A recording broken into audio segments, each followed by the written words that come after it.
This is A7X Fan Ben here with God Mason, and this is Pirate CSG Podcast episode number 33. And today we're going to be talking about Savage Shores, which was released on November 5th, 2008, and we're recording this on November 2nd, 2018. So we've got it just in time for the 10-year anniversary of the set being released, which is pretty cool. And this was the 13th and final set that was actually released, and the first release to be unavailable in booster packs. And there's some new generic crew types, and some new ship types, and some new keywords. So we're going to go over all of that, of course, in the set review. And we're going to start with the islands, because those are up top on the miniature trading homepage. And I'll let you start if you'd like. All right, that I will. Right at the top of this set is a series of islands that are reminiscent of the mysterious islands from the eponymous set. These are a little bit more well-balanced for the most part, but they do still have some pieces that are kind of easily gamed. So I guess the first one we'll talk about is I01, as it's listed in the set database, Volcano. Now, like with Mysterious Islands, you roll for a 1 to 6, and based on what the die comes up with, you get an effect.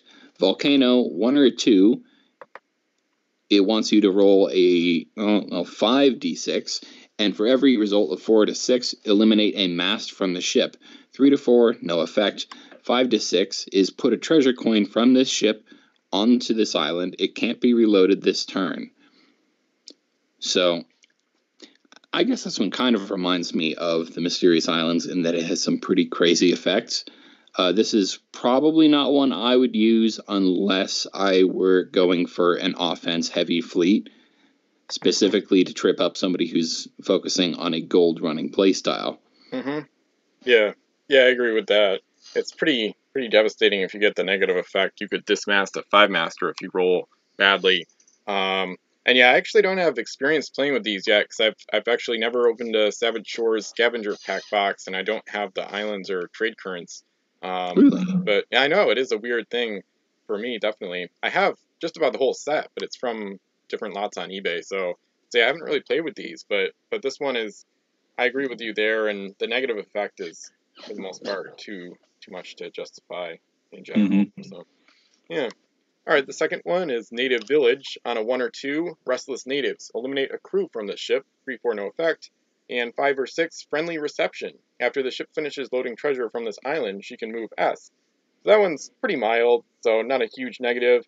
And then the positive is decent. Reminds me of the ability of La Monarca, for example, move S after loading treasure. So this one's pretty tame, not too overpowered, and one that you could use just to spice up the game a tiny bit. Yeah, I think this is one that strikes me as something that, say, if there were a gaming store back in the day that you was, organizing game nights for Pirate CSG, this is something that they might slot into a stock scenario. Everybody plays on the same board, and because it tends to affect both players somewhat equally. Yeah, good point. All right, next up is Ancient Altar. On a 1 to a 2, eliminate unique treasure from this ship. If this ship carries no unique treasure, eliminate a crew instead. I think all of these are 3 to 4, no effect. Yeah. So 5 or a 6 is, next time this ship explores this island, you can replace a non-unique treasure she loads with a unique treasure from your collection. Ooh. Yeah. I think we both know how crazy that... if you get any sort of reroll attached to this, I'm pretty certain you could game this with ease. Yeah, this one is definitely goes into overpowered territory.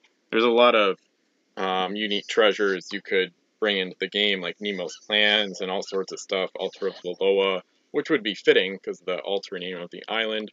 So, and the negative here it's usually negligible, because you're usually not going to dock at an island when you already have UTs aboard. You might, but not likely, especially because you probably know what's coming, so you probably would want to avoid this island, and it's just not a negative that's going to matter much. So this goes into the overpowered territory that we're used to seeing from the Mysterious Islands set. So when you introduce something from your collection, is it allowed to be a duplicate of another unique treasure? Yeah, I'm pretty sure you can do that. Yep. Because I would absolutely use this to bring explosives and Neptune's, no, not Neptune's horde, or Nemo's plans in on the same ship. Ideally, a really fast one with the Eternal keyword. Yep, absolutely. Yeah, this Yeah. one is definitely ugly. Yeah. But anyway. Yeah, and then the fourth one is Mysterious Inlet, and on a 1 or 2 Coral Reef, the next time you give this ship a move action, roll a d6, and a result of 1 through 5, she can't move. 5, 6 Tropical Currents, the next time you give this ship a move action, she gets plus L to her base move. So this one kind of reminds me of Native Village, the second one a little bit, but a bit more effective, I guess. It has more of an effect on the game. So the negative is pretty bad, and you could get trapped there and be a sitting duck for an opponent, or the plus L to base move is definitely a nice bonus to get, especially if you've got maybe a hybrid, and then you could springboard off the island and kind of hit an opponent by surprise with like a hybrid ship revealing a captain, something like that. So this one is decent. I would say it's balanced, and it's one I like more than some of the other ones. Yeah, I'd say this one's actually pretty good. The 1 to a 2, that'll hurt if you're using a really fast, dedicated gold runner. But if you get the 1 or a 2 on a super cheap one, say a 3 or 4 point something that only moves L or something anyway, then it's going to be worth the risk. And depending on your strategy, this may actually be very helpful. Mm-hmm. Yep.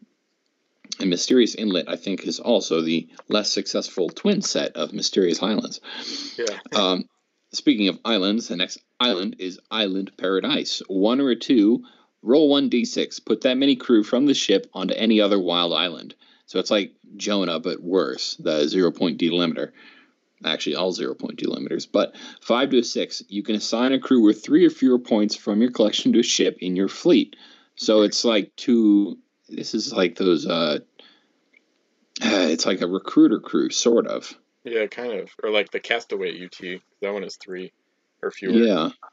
So this one could be interesting, but it's, if you use this with a SAC captain, how many times can you roll this?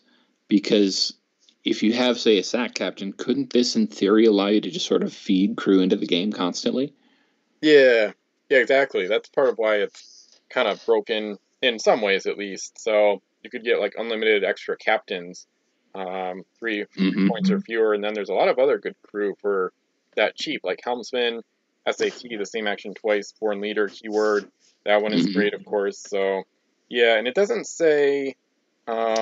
This would be great with a mixed nationality fleet because it just says from your collection. It doesn't say it has to be the same nationality as the ship that's docked there or, majority. So if you did a mixed fleet with like low crew, you could try to farm this, as they call it. You farm it when you dock multiple times and try to get the high effect a lot on Mysterious Islands. You could farm it to get SAT crew from various nationalities, and then they just appear on ships elsewhere. I think it's a problem that you can assign the crew to any ship in your fleet. It's not even the ship that's docked there. Yeah. You know what I would do with this?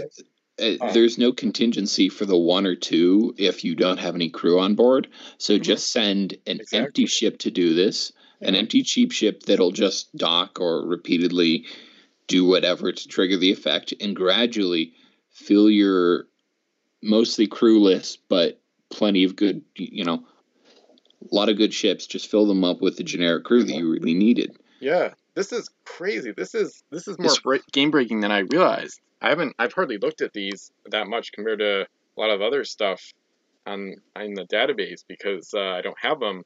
But yeah, you could basically send a ship that's empty, like a 2-point, like the Mermaid or something, and just redock to like get a ton of free crew and just kind of wait it out or just get gold for a while and then come back with a bunch of free captains.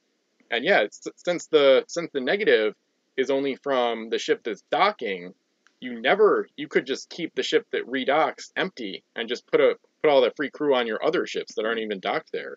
So I would say this is one of the more game breaking islands ever. This is on par with the MIs from MI. This and Ancient Altar, I think, need to go on our list for game pieces that need more thought. Yeah, absolutely. Something else that I just noticed scrolling back up to Ancient Altar to sort of compare the two. If the ship carries no unique crew, if the ship carries no unique treasure, eliminate a crew instead. It says nothing of if the ship carries no crew. So in theory, empty ships are capable of gaming both of them. Yeah, exactly. Crazy. Yeah. I guess both of those need to be on the list. I'm guessing that's what you were doing based on the click or two I heard. I want to do it before I forget. And I don't like how it's called stranded crew for the high roll, but then you put the crew anywhere. So you could have a ship that's way out, not near any islands, and then all of a sudden 101st Airborne crew dumped on them. Yeah, like maybe they get refloated from Davy Jones' locker. I don't get how that works, but like they just kind of descend from the heavens. Maybe I don't. Buoyant crew. Yeah. Maybe they got the raft event going on or something. Yeah. Oh wait, maybe it's the result of somebody using raft in another game or something. Who knows? Yeah. Really. Yeah. Continuity and pirates. All right. Let's see. Isle of Saga, was that yours? Okay. Yeah, Isle of Saga is the next one, number 6. And 1 to 2, Unnatural Wind. Move all treasure coins from this island to 2 or more other wild islands. So that's like the opposite of that mysterious island effect we saw in another set. And 5 or 6, Favorable Winds. The next time you give the ship a move action, she gets S+S to her base move. So a big bonus. But I'd say the negative is much more serious than the positive here. Because that's, you would dump all the treasure coins, go away. So this is a huge risk here. You could also move it. This would be an amazing strategy to get out to an opponent's wild island or one near their home island that they want to explore. And then maybe right before they're about to dock, you could dock and dump all the coins, throw them towards your own home island. So I would say the negative can be gamed and pretty much broken too much so for this one. I think maybe if it said like move 2 treasure coins to 2 islands, but taking all the coins off on 1 die roll when you dock is too much, I think. Yeah, I think I was thinking the same. It says move all treasure coins from this island to 2 or more other wild islands. It doesn't say wild islands you haven't explored or are not occupied by your fort or are not right next to your home island. Yep. This is one that I think in the right situation you could exploit just as easily as some of the above. Probably not to as much effect, but because it's dependent on where this island ends up. But I'm certain you could, make it the closest to your opponent's home island. Yeah, that's what I was saying, yeah. Or second closest or something like that. I just thought of something even worse. If you had, let's say you had like 2 forts in play and your opponent needed the gold on the one wild island that didn't have one of your forts on it, you could dock here just once and move all the coins to your 2 forts. I mean, that would just be, this one is rough. I don't like this one. It's bad. It's almost like the negative can be turned into a really game-breaking positive. Like the 1 to 2 effect is almost like a 5-6 effect on this one, in a way, if you play it right. I've just realized we're 2 guys on a podcast sort of reading these in detail for the first time, and yet we're figuring out all these potentially game-breaking uses for these. They had nobody doing this at WizKids. I know. Yeah, exactly. They didn't think about it much. They had somebody coming up with ideas that sounded cool, and frankly, we don't blame them because a lot of the cool ideas are actually, well, they came out just so. Yeah. But, and it's a good set. It's a cool set overall, but it is a good set. I think it's one of the best ones overall, but we'll get to the reasons for why that is as soon as we start talking about ships and crew, which isn't yet because we're about to talk about Isle of Spirits. On a 1 to a 2, the next time you give this ship a move action, the opponent to your left moves her. Or 5 to 6, crew on the ship do not take up cargo space until the next time this ship unloads treasure at your home island. Ooh, I know how to game that one too. Yeah. That's basically giving yourself the treasure ship keyword to a degree. Yeah. So put that on anything really big. Delusion could make good use of that. The 1 to a 2, that's not too serious, really. Yeah, it's kind of like the opposite of the ones we saw in Mysterious Islands that I used for my mind control fleet, where if you get a 5 or 6, you can control you can move an enemy ship like L or the ship's base move or whatever. So Yeah, it's kind of the opposite of that as a negative, pretty much. So this one is. but I'm sure you could. I'm sure you could integrate this into that Yeah. setup. Yeah, exactly. Like a sabotage tactic, or when if you play by the rules where you pick your opponent's home island, like you could put them close to the Isle of Spirits and try to force them to, get controlled by you. So this one, it's decent. I think the high effect is annoying to keep track of. I think I've had that happen a few times, and it gets a little confusing. You have to remember, like, oh, how much cargo is there? So there's some, like, extra math involved, but then it goes back up. They take up space again afterwards, so it's not permanent. So the 5/6 effect is a little annoying to keep track of compared to most other abilities, but still a decent island. Yeah, Oh, I agree. I think this one's overall pretty good, and like half of the ones we've talked about so far, has potential to be abused. Yeah. The next one is kind of infamous, I guess, if you will, based on a fleet that won one of Wolf's fleet challenges, and it's Verdant Isle. This is 1 to 2 lost. Put a crew from the ship onto this island. It can't be reassigned to this ship this turn. And 5/6 Rare Orchid. Next time the ship explores this island, you can replace a non-unique treasure coin load with a unique treasure from your collection. So that's just like Ancient Altar, basically the same thing. But this one specifically was used in a fleet by Zayutu 4, the Creative Fleet Challenge, and he used it to bring in Altar of the Loa, which we'll see later, which is game-breaking if used properly, as we'll see. So this one is similarly overpowered. The 1/2 effect is pretty negligible, so this one is very game-breaking. Yeah, this strikes me as a less consequential version of Ancient Altar. Yeah. Because the 1 to 2 effect is, as you said, less crippling. So I would use this over Ancient Altar. Yeah.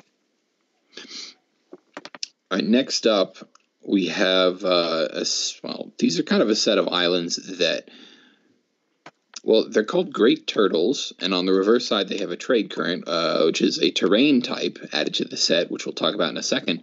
But a Great Turtle is a form of island that can be moved. It says, this island can be used as a home island or wild island. If no ships are docked at this island, give one of your ships a move action, but do not move her. Instead, move this island to S. This island can't be moved within 2S of any ships or other islands. Which I think there's plenty of discussion to have about how to, again, use that to your advantage.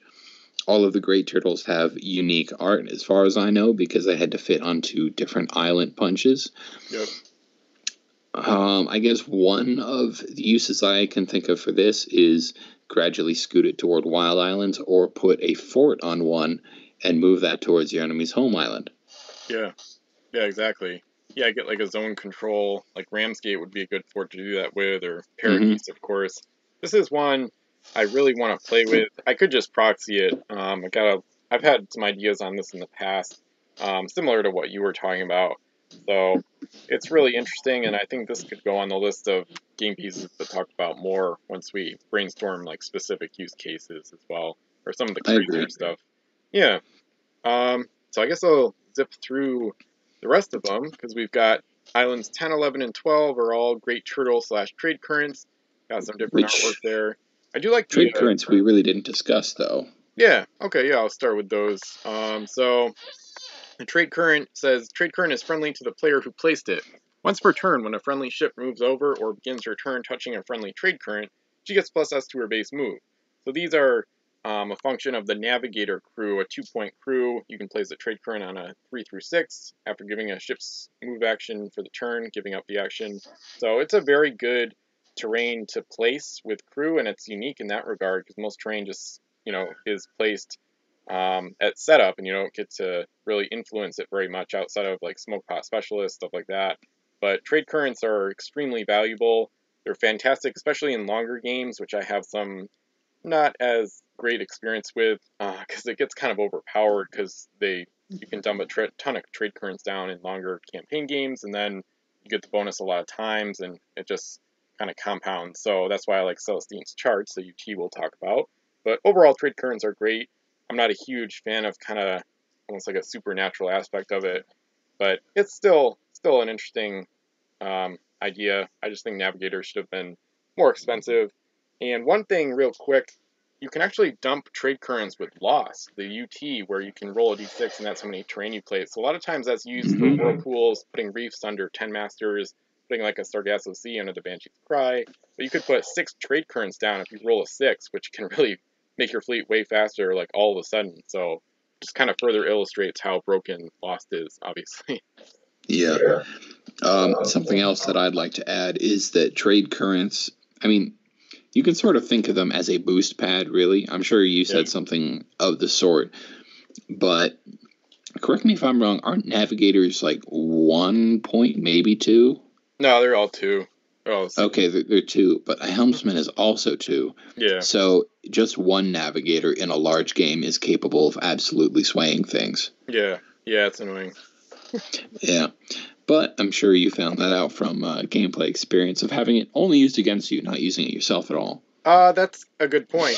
Kind of both, in a way. Kind of an interesting... Yeah, in CG1, the Spanish, well, spoiler alert, of course, but the Spanish won using some trade currents. The English came in second without using any. And then, I think in CG2, I'm pretty sure the English won. I'm pretty sure I didn't use any trade currents in that game. And both opponents did, I believe so, at least. So it can be overcome, but it is annoying, and gets kind of overpowered over time. So, yep. All right. And then the last island type. Do you want me to start this one? Yeah, sure. All right. This is a pretty simple one. The 4 last islands, numbers 13 through 16, are an Isle of Fire, and on the reverse side, they have a trade current, meaning I'm pretty sure there were no normal types of terrain printed in Savage Shores. No reefs or fog banks, as far as I know. Oh. The Isle of Fire says, this island can be used only as a wild island. At the beginning of his or her turn, the active player rolls a d6. On a result of 6, randomly eliminate 1 treasure coin from this island. So it's a not particularly poor, or a not particularly good Mysterious Island, sort of. I'm sure this would be alright for smaller games if you want to see it gradually turn, if people are somewhat evenly competing for gold and waging war on each other. But in some more extreme games, I think this would kind of be forgettable and not that interesting. Yeah, I actually think these are really underpowered for what I think of like a volcanic eruption in Pirates being like. 'Cause it's only on a 6, and then you eliminate 1 treasure coin, so it's kind of lame and kind of boring. I think it would be much more interesting if ships docked at the island were affected by lava and crew got eliminated, stuff like that. It could be way more serious. I don't think it should be too devastating, but...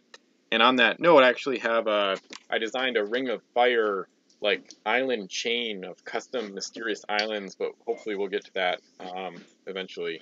So anyway. That reminds me of a really horrible story, but I don't think I'll share that on this episode. Okay, it involves an entire box of frozen jalapeno poppers. Oh boy! If anybody can follow. Anyway, nice. I think that means they have different artwork for each of the Isles of Fire as well, which is cool. So, yeah, and all of them are pretty good looking. Yeah, absolutely. Yeah, I'm enlarging some of the pictures so people can see if they check out the video on YouTube. I think the 4th one especially is good. It looks like a lot of flow coming down on 16, the last one. But yeah. Anyway, so it looks like we're into the ships and crew and the main bulk of the set here. So number 001 is He'e, which is how I say it. I have no idea how to pronounce it. It's H-E'-E, and it's one of the worst game pieces ever. So this is an American rare squid, 5-masted, 5-segment sea monster, 18 points, 1 cargo, S move. Cannons are 4S, 3S, 3S, 3S in the middle, and then 4S. Sea monster keyword, and when you give this sea creature a shoot action, you can choose to make only 1 cannon roll. If you do and the shot hits, eliminate 2 mass from the target, and then place the ship next to the sea creature. This sea creature can immediately initiate a boarding party, but neither is considered to be rammed. So, complicated long ability, and mostly useless, because you can only make 1 cannon roll, and you only have a 50% chance of hitting based on the cannons. And this one is just horrendous. I've bashed it a lot on the forum and elsewhere. So it's not worth half the cost even, I would argue. So one of the worst ever. Yeah, I mean, if you take the 1 off the front and make this worth 8 points, I'm still not sure I'd use it. Yeah. It'd be kind of interesting at that cost, but also still kind of bland. Yep. As is, it's just bad and expensive. Mm-hmm. Which, fortunately, we can't really say about all of the rest of the pieces in this set, especially the sea monsters. The next one up is a lot more interesting and has a lot of utility. It's Intermediaro, which is a Spanish squid, so 5 tentacles, 17 points, 2 cargo, L plus S move, 4 3S tentacles, and then 1 4S. Its abilities: if this sea creature is within S of both a wild island and a friendly ship, she can place 1 treasure from that wild island on that ship as a free action. So this is... It doesn't ask that the island be explored. So in a sense, you can just kind of use this as an adjunct hoist to, for any ship, really. Mm-hmm. Yeah, this one is crazy. I did acquire it, but it's got a massive pirate code entry. This is another one we could talk about in detail. There's a bunch of those in this set. Yeah. And yeah, there's a big pirate code entry. I've hardly used it at all. But anyway, I would highly recommend checking out the pirate code entry. It is misspelled. There's an extra I towards the end. But anyway, it's kind of complicated when you get into it, obviously, from the pirate code. But yeah, it's pretty good. I think Wolf used it with canoes in one of the fleet challenges a while back. And in general, it's pretty good between the speed, the ability, and then the cannons are somewhat serviceable. So yeah, it's a pretty interesting one. Mm-hmm. Unique ability, the only time we've seen it in the whole game, so that's always... And the only time we ever will. Yeah, exactly. Unless that's too depressing for you to hear. Yeah. Alright, so the next one is Lurker de Soos, and this is a French rare serpent. So this is a sea serpent, 4-segment sea monster, 19 points, 0 cargo, L move. Cannons are 4S, 3S, 2L, 3S. Sea monster and fear keywords. And if this sea creature is within S of a friendly ship, when this sea creature is given a move action, it gets plus S to its base move. This one is quite lackluster, kind of reminds me of a lot of the other serpents, but this one is even more expensive than most of those. And the ability is okay, but it's too slow. I don't know, it's still not going to be all that quick. And 19 points is way too much to pay for a captainless gunship with meh guns. So, not a fan of this one. It's kind of got a rainbow look a little bit, so it's kind of cool looking. That's about it. But it has a fear keyword, and we all know that's worth 14 points. This is like a bad version of Seleucus, kind of. Mm-hmm. Yeah. Or even worse. I mean, it has fear, but worse. What good is that really going to do you? Mm-hmm. Yeah, Besides, this won't even be able to keep up with whatever it's giving a move bonus to. Yeah. Yeah. This one's just kind of a disaster. Yeah. So let's move on to one that's not, which is Ophidian, which is the other sea serpent in this set. This one's 12 points, has no cargo space, L plus S move. All of its segments are 2L. Eternal. An opponent may initiate a boarding party against the sea monster. If the opponent wins a boarding party, it may load one of the sea monster's segments. The segment does not take up any cargo space and may be unloaded at the player's home island for plus 2 gold. So that's a small downside. But even though you don't get a captain, you're getting 4 2L guns, a decent move, and Eternal. So I think this is one of the better pieces in the set. Yeah. And that's kind of saying a lot, because there are a lot of good pieces in this set. Yeah. Yeah, this one is one I haven't experienced the negative yet. I've only played it a few times. It looks really cool, too. They talk about nesting on a massive cache of sunken gold, and you can see that in the artwork. I think it's one of the cooler looking ones as well. Oh, yeah, that too. Yeah, and it's got a nice, kind of reminds me of Smaug, because it's like red-orange, and then it's got gold around. So, anyway. But yeah, Eternal, great speed. I mean, this is definitely one of the best serpents in the game, and one of the cheapest sea monsters just in general. So, this one is fantastic, and I'd like to use this one more as well. It's kind of a handful of kind of wacky pieces like Intermediaro and Ophidian that I haven't used enough, so good set to experiment with. But that's the end of the sea monsters. We're moving on to new frontiers, and the first ship is actually the Frontier. So this is a rare American three-masted hoist. So I guess before I go on, I guess I should read the hoist keyword here. We'll pull up the master keyword list.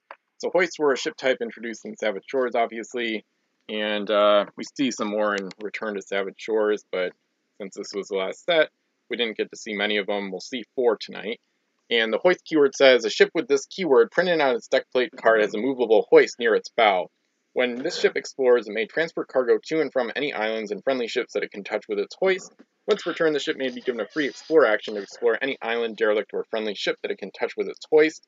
At the end of a move action, if this ship's hoist can touch a wild island you have previously explored, it may immediately load treasure from that island as a free action.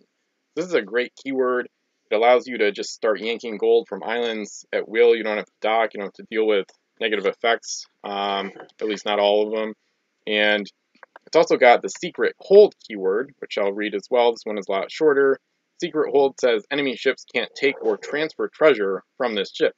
So a nice defensive gold runner ability that's also pretty good.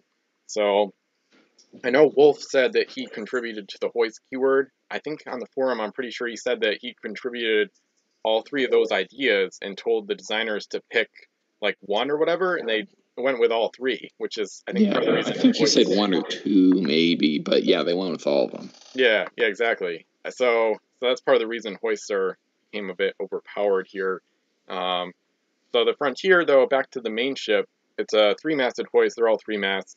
And it's 17 points, 8 cargo, SS move, cannons are 4S, 3S, 4S, and the hoist and secret hold keyword. So this one is not only one of the best American treasure runners in the game, I would say it's one of the best gold runners in existence, period, especially in a slightly larger game where you can defend it adequately. And this thing with just a helmsman is amazing. And then if you start adding more, if you add a navigator in your fleet or cargo master, stuff like that, this thing becomes like really a beast at the gold game. It absolutely does. I've used this before. My favorite combination is helmsman, cargo master, which we'll get to later, Wayne Nolan, and then there's some kind of SAT or maybe a fleet admiral. I'm pretty sure there's an SAT that links, I don't remember, but the details are you end up with S plus S plus S move, you keep all 8 cargo space, and you have a 55% chance of same action twice with the reroll included from Wayne Nolan. So this is an incredibly good ship, period. Very fast, colossal cargo space, and you don't have to slow down to pick up gold.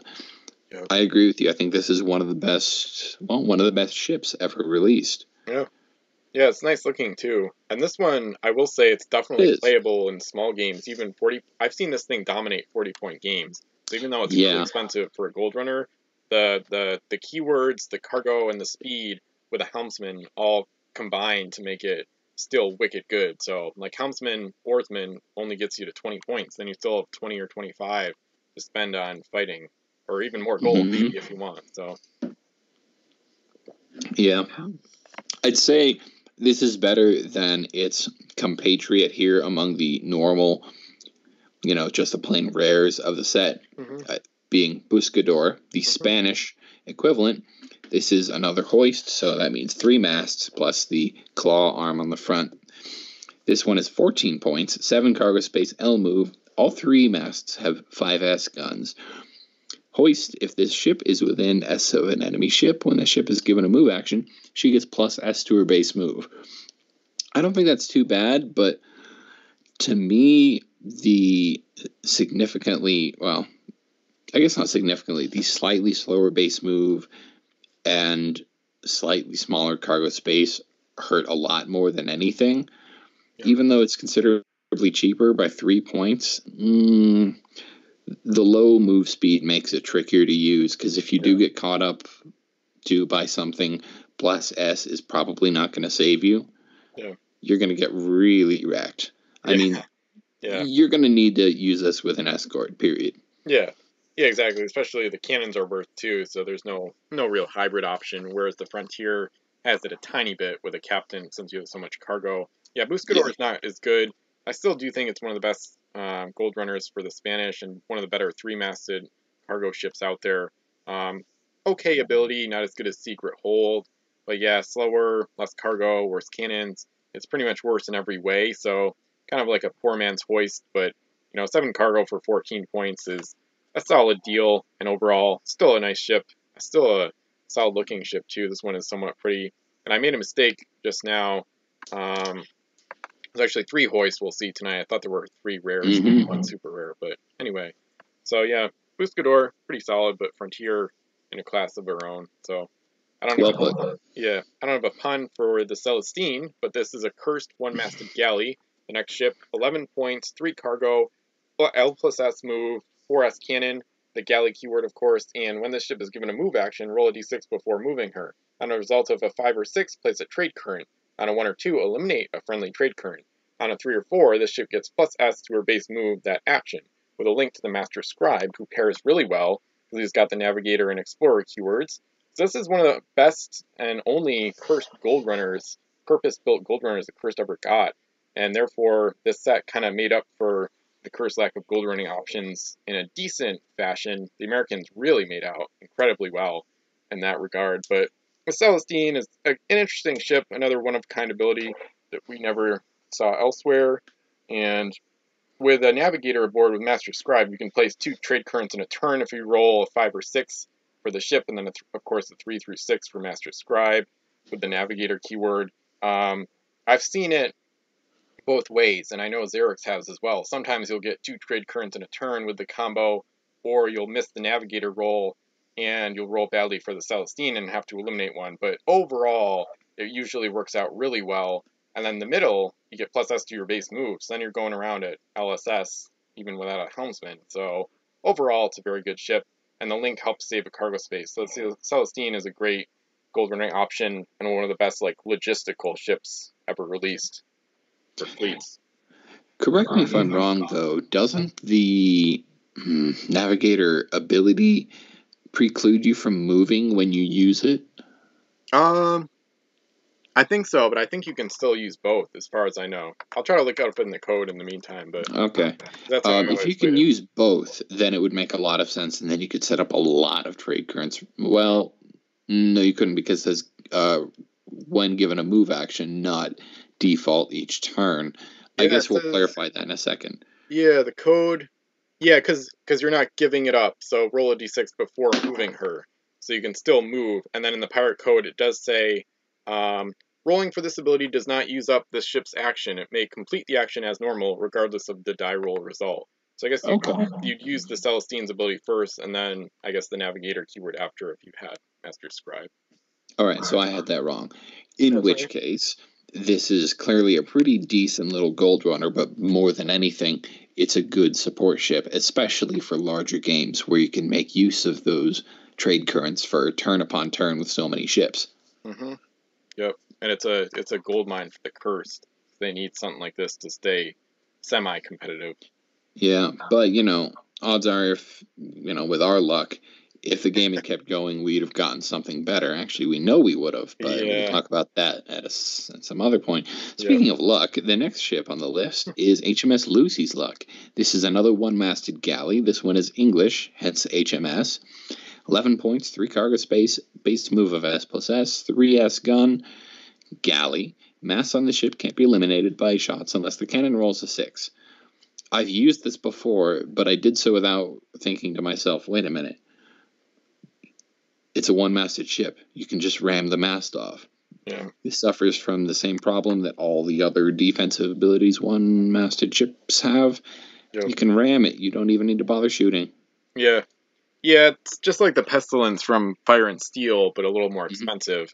So the best use I find is copying the ability to, for example, a 10-master, but the Pestilence is cursed, so you can use that with the cursed 10-masters who have the copiers. So Lucy's Luck is not one that gets a lot of usage.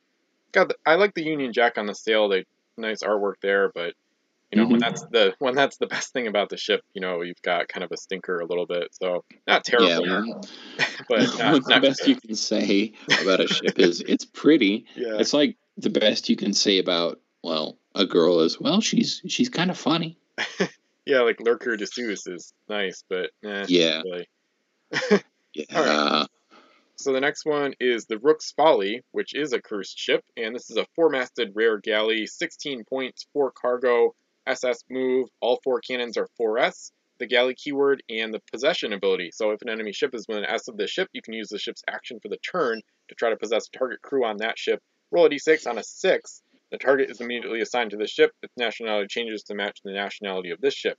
So this one is not very good. I think it might be the only ship with possession built in.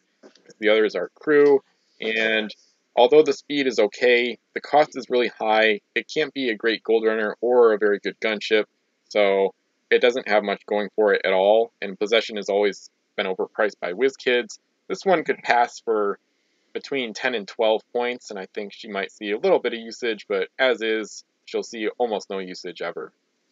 Yeah, I'm pretty sure this specific ability was later amended, where if the die roll fails, you could take an action for the turn still.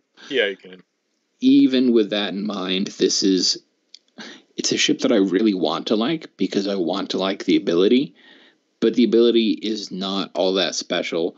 It's not exceptionally fast. The guns are pretty poor. You would need to pick up a lot of crew to make this worthwhile. Yeah. And if you're going to do that, just put, say, Papa Doc onto a better cursed ship. Yep. I want to like it. I can't. Mm-hmm. But one I can like is Akua Lapu, the other 4-masted galley from this set, which is 15 points, so it's 1 cheaper. It has 4 cargo space, like Rook's Folly. It has S plus S move, like Rook's Folly. It has 2S, 3S, 3S, 2S guns. And then its ability, this is a pirate ship, by the way. Its ability is crew assigned to the ship don't take up cargo space. This ship can be assigned a maximum of 3 crew. I think this is an absolutely excellent hybrid. Yep. I like to throw on something like Hammersmith, the Fire and Steel version that's a captain plus helmsman, maybe a world hater, and maybe same action twice. Yeah. Yeah, Hammersmith SAT. Yeah. Or maybe even just an explorer. Yeah. Yeah. Good hybrid. Mm-hmm. Yeah, this one is also pretty sure there's some fun setups you can do if you want to make it more elaborate and expensive. There's some pirate crew, like I think the LE version of Crimson Angel from Rise of the Fiends is captain and crew of any nationality can use their abilities, which can allow you to get the Viking version of Grim the Savage aboard to try to raid home islands. Yeah, and that's a good one. I hadn't thought of that. Yeah, I'm pretty sure I wasn't the first. I think Wolf thought of it, and some other people have posted fleets about it. Maybe one of my fleets uses it, I think. But anyway, because then you still have all 4 cargo, and with Grim you can take as many coins as you can carry. So combine that with the helmsman, and then whatever else, probably SAT still. You could take 4 coins from an enemy home island in one turn and still have good speed and cannons. So yeah, it's a lot of great combos available with that one. Yeah, this is one of Wolf's favorite ships, one of the better ships from the set overall, and a really cool one. So it's a fun ability to play around with too. I've put it on a few customs. So anyway, were there any named crew that had the helmsman ability and then another ability that was not captain? Not to my knowledge. I've made customs like that, but I can't remember any real ones. Okay, because I thought there might have been one, or possibly one in Return to Savage Shores, but I'm not certain. Yeah. If there were, in that set, maybe I don't know. I think we'll get to that. I think the Fire and Steel version of Louis Duan has like Loyal Spain, but that doesn't really count. So yeah, that really doesn't count. That's kind of anyway. That was just wasted ink. Yeah. All right. The next one is the first named crew here in the set, which is a great one, Commodore Peregrine Stern. And this is a rare American, number 11, 9 points, captain, loyal America, hostile Spain, and once per turn roll a d6. On a 5 or 6, this ship may be given an extra action. This ship gets +1 to her boarding rolls. So a great combo crew. You get a lot of good abilities, all good combat abilities. Hostile Spain is pretty much negligible. And with the points, it comes out to a slight discount because of hostile, with captain at 3, extra action at 5, so that's 8, and then +1 to boarding rolls is usually about 2, or it should be, so that'd be 10, so he's only 9, so you get a tiny discount. Very good crew.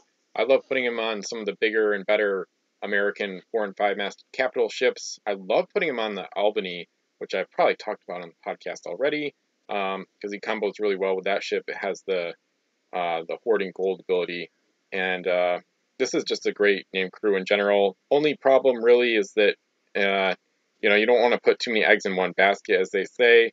So if he gets eliminated, that ship is probably toast. So you want to have like helmsman, undoubtedly, and then probably an oarsman or something else, so you won't die. If not a doctor crew. Yeah, you could. Yeah, you could try that. Yeah. He's good.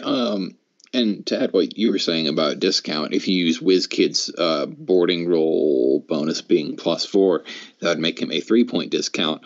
But he's so expensive that he's really limited to being used on capital ships. So he's almost unusable in a small game. And in a big game, again, you're still spending a ton on one unique crew.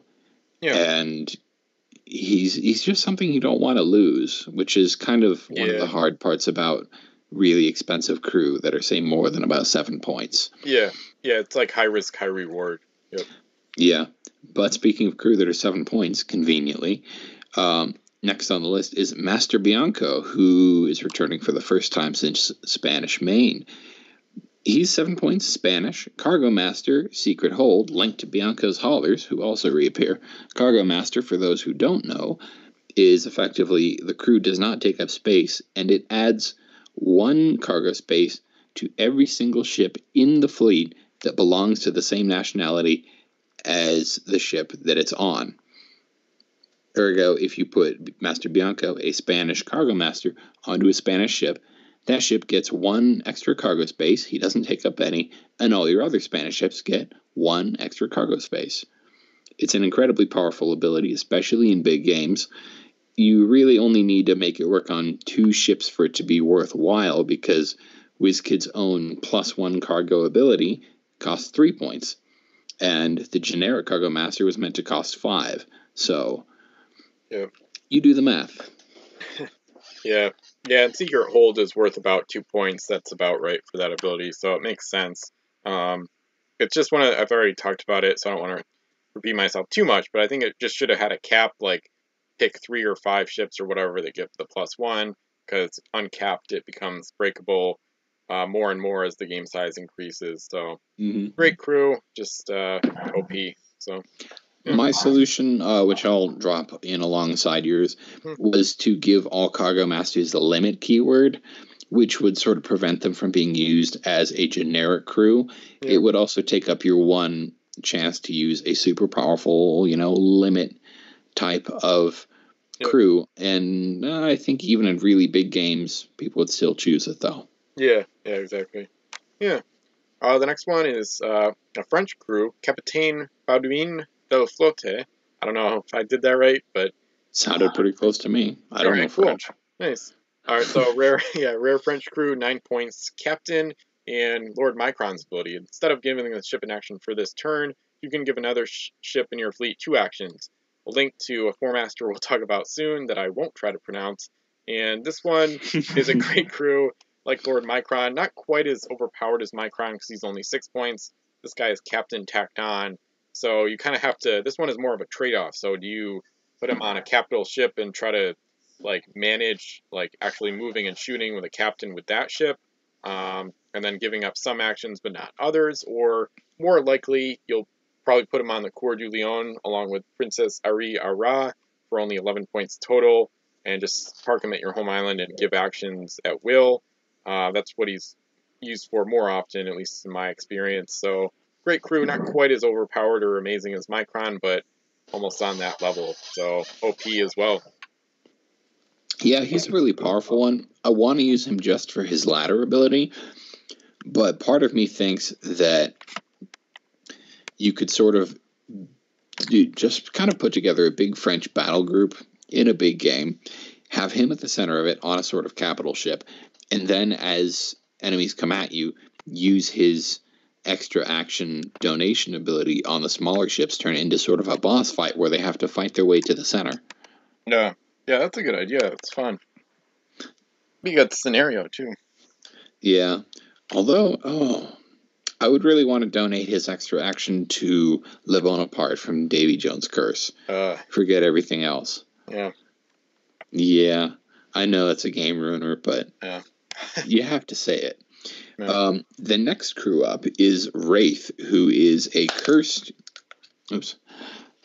named cursed crew and the first of this set, I believe.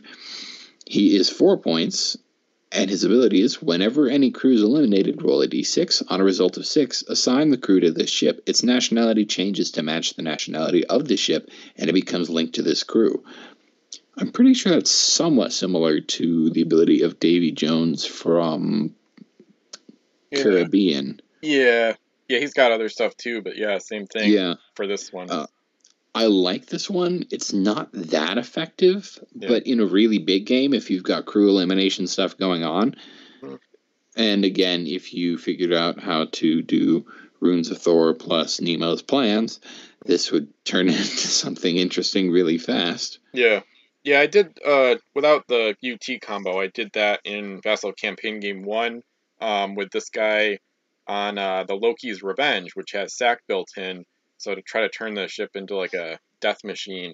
But the problem was, even the Loki's Revenge, which is, a longship that can shoot 6 2L shots, even without sack, even then, the ship just goes down quickly. So even if you stack up like 10 plus crew over the course of many turns in a big game, it's tough to keep the ship that Wraith is alive.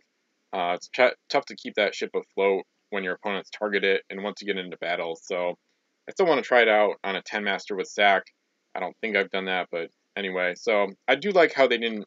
It kind of feels like an ability that they would overprice. So I think 4 is about right. I think it's a fair cost. So I'm glad they didn't go crazy with it, like with the possession ability, and make it like 8 or some crazy stuff like that. So I like that they brought Wraith back too. So I think they started mentioning him in like Crimson Coast. I'm pretty sure. So at least I think. Something else I've just thought of. I think he would pair pretty well with Devil's Maw. So even if you fail the roll, you can get the crew back. Okay. Not for use with a sack captain or anything. I see. I see. Yeah, I see what you're saying. Yeah. Anyway, would you like to try to pronounce the next ship on the list? I know. I was looking at it. I was like, oh, God. I still got the ship I wasn't looking at. L'Épée de l'Ange. That's the best. I want to say it's L'Épée de l'Ange. Okay. But... yeah, we tried. Again, I don't speak French. Yeah, we tried. So this is an uncommon French 4-master. 17 points, 3 cargo, L move. The cannons are 3L, 4L, 4L, 3L. And this ship's cannons may not be eliminated. Mass still may be.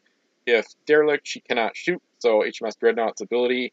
But not a great ship to see that on, because the cannons are not great. I would want to use a world hater on this, like Barbonais. Barbonais is the French one, the generic, or the regular world hater. And I don't know, it's just not a very impressive ship. I've seen it in action a few times, and the cannons just aren't accurate enough.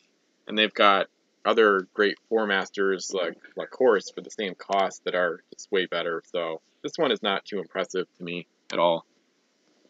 Yeah, every time I've looked at it, I've just thought this is way too many points for a way too little ship.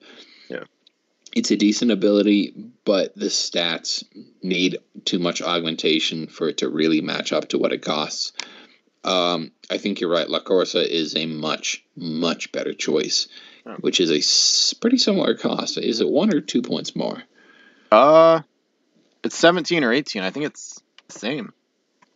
Is it? I'll look it up. Well, then I think that kind of answers that, because I'm fairly sure La Corsa has all 2S guns, I want to say. Well, they're all rank 3, but then it has the Corzato's ability. So okay, yeah, but still, then that's a better choice for a big capital ship for the most part. Next up is Bruja, which I think is a Portuguese word. Maybe it's Bruja. That's a really bad name for a gastropub. Don't open a restaurant called that. Bruja, or Bruja, is a 4-point pirate warship, I guess, because it doesn't have enough cargo to be anything else. It costs 15 points. It has 2 cargo. L base move, 3S, 3S, 3L, 3L guns. Fear, when the ship hits an enemy ship, you can also eliminate one cargo from that ship. I don't think I'd read that ability in much detail before. I think we're in agreement that that's a very powerful ability. Yeah. But the gun ranks on this aren't great. The cargo space is small, and it's not super fast. Yeah. So you have to crew it to the gills, period. Fear's a little bit overpriced, by the way. Yeah. I guess it's if you're going to use this ship, you're going to have to commit to really crewing it up as much as possible. Yeah. Yeah, this one is tough. It's got potential. I don't know. I would keep it pretty simple. Do the link crew with Sandro, and then helmsman, oarsman, and then with the link you'd still have one cargo, I guess. So you could add something else. Then you'd have rank 2 cannons overall, because the Sandro is captain and world hater, and then you've got LS speed, maybe a cargo space, fear. I think it can actually be turned into a pretty good gunship. It's a little better to just put Cheval on a better pirate 4-master, like one of the Black Pearls, for example. But actually, I do think this ship is a little bit underrated, actually, as just a death machine pirate gunship. So it's really kind of simple how you use it. But I know the cargo is really ugly, but I think you can work with it and make it, a simple, powerful gunship. So I think it's actually decent. But I think you're right. I think I haven't really given it a chance before in my mind, and all that taken into consideration, it probably is pretty decent. Yeah, it's definitely a good link, because you really want the world hater to eliminate as much cargo as possible. So make it a fearsome ship, pun intended. So yeah, I do stand by, though, my opinion that this is something where it's either don't use it or go all out. Yeah. Yeah, and then it says the flavor text says the witch is the Bruja translation. So the witch is a Bruja. Yeah. That was an attempt at a pun. I don't even know if it came across. Yeah. So the next one, I'm looking at the next one, and we could talk for an hour, but I'll try to keep it short. So I'll actually got to explain the keywords. So the native canoes are next. Oh, by the way, I did look up the course, and it is 17. The 4-master from DJC is 17, so same cost as the ship we were talking about that I won't pronounce again. But the native canoe keyword, there's 3 sets in this set, and native canoe says, in order for a ship with this keyword to be in your fleet when the game begins, you must first place a crew of the same nationality with the chieftain keyword on a ship in your fleet, and we'll see that in a second. A native canoe functions exactly like a standard ship, except that it cannot have its cargo capacity increased, so no cargo master stuff here. It cannot be given an explore action on your first turn, so you have to wait. It cannot ram or be rammed, pin or be pinned, board or be boarded, and it cannot tow. So you can't steal gold, you can't use it as like a towing logistics ship, stuff like that. When a native canoe is hit, it sinks. Native canoes are never derelict. So they don't really have mass that get eliminated, they just sink right away. And then the chieftain keyword, which are associated with the canoes, is also in the master keyword list. And a crew with this keyword must be assigned based up to a ship at the beginning of the game. It assumes the full point cost of its associated native canoes. So the point cost is like deferred to the chieftain, because you can't assign individual point costs to the canoes. That's why they did it like that. After placing your ships at your home island and assigning crew, choose a wild island and place 5 native canoes of the chieftain's nationality so their bows touch that island. You cannot choose the same wild island as an opposing player. So they started with wild island, not your home island. While this crew is assigned to a friendly ship, once during your turn you may give an action to each native canoe in your fleet. All native canoes of a single nationality that are given actions must be given the same action, so all moves or all shoots, whatever. If no crew with this keyword is assigned to a ship in your fleet, only one native canoe can be given an action each turn. If this crew is eliminated, roll a d6. On a 1 or 2, eliminate 1 native canoe. On a 3 or 4, eliminate 2. And on a 5 or 6, eliminate 3. So you want to keep the chieftain safe, that's really important. And you also have to find a ship that can hold their point cost. So for example, the American native canoes cost 10 points. You need at least a 10-point ship for the Americans, in general at least, to house the chieftain, and you want to keep them safe. So the American native canoes are the best ones, without a doubt, pretty much. So these are uncommons, 10 points, 2 cargo each, so that's 10 cargo for 10 points. SL move, 2 S cannons for all 5, native canoe keyword, and this is where it gets even crazier. Once per turn is a free action, you can transfer 1 treasure from a friendly ship within S of this ship to this ship. So this is another one we could discuss at length for a long time, but basically it's a really great ability where you can chain them together without even having them have to touch. So you can have one at an island, then move it SL towards another one. The second one is with an S and takes the coin. That one moves S plus L, and then another one is there. So you can have a huge chain to transport a coin a very large distance, like S plus L times 5, plus another 5 S's total. Ish, yeah. Yeah, It's exactly. a gigantic range. Yeah, exactly. Plus, I'm fairly sure I've seen this comboed with Intermediaro or hoists as well. Yeah, exactly. Getting the Frontier involved is even crazier, especially because that ship is a great ship for the Chieftain, because it's so expensive and you're going to have other crew on it anyway, maybe including a Cargo Master. But anyway, so these ones are just amazing. I've used them a lot. It's part of the reason my American fleet won Vassal Campaign Game 3, and it's also part of the reason the Americans did so well in Economy Edition in 2015, a physical campaign game. And even in smaller games, these are wicked good, because you got 10 cargo for 10 points, and then you just have to put the chieftain somewhere. So usually on a gunship that costs at least 15 points, so you can have a captain and helmsman, or if you want to really go crazy, use these and the Frontier in a 40-point fleet for like 15 cargo or something. So yeah, it's wacky. And this is a game changer for the Americans, because it's like one of their best treasure runners, probably their best, and it makes them go from like not such a great treasure running faction. This set catapults them up a little bit in the rankings and really makes them quite viable and way more viable in smaller games. Yeah, these they go down like flies, and the fact that you can only do one action and it has to be universal action, all of them, means that I'd say the 2S gun is kind of forgettable. Yeah. Sure, if you sail into their midst, you can take some bad hits, but overall, I would really skew towards using these only for gold running. Oh yeah, definitely. And that's a job, as you have explained in pretty good detail, is something they are superb at. Yeah. I don't actually have any experience using them. I think is there anything you'd like to add on the use of the American native canoes? No, those are the two main uses. I've used them elsewhere too, and I'm sure I'll use them again. Another thing, just to reiterate how ridiculous the price is, you're getting 10 total cargo at SL speed for 10 total points. A lot of people thought the Darkhawk II was the best ship in the game for a long time. That's 8 cargo for 10 points and only L speed without a helmsman. So, I mean, it's just and crazy. You lose out on that speed if you fill that entire hold. Yeah, exactly. So it's like 7, yeah. Yep.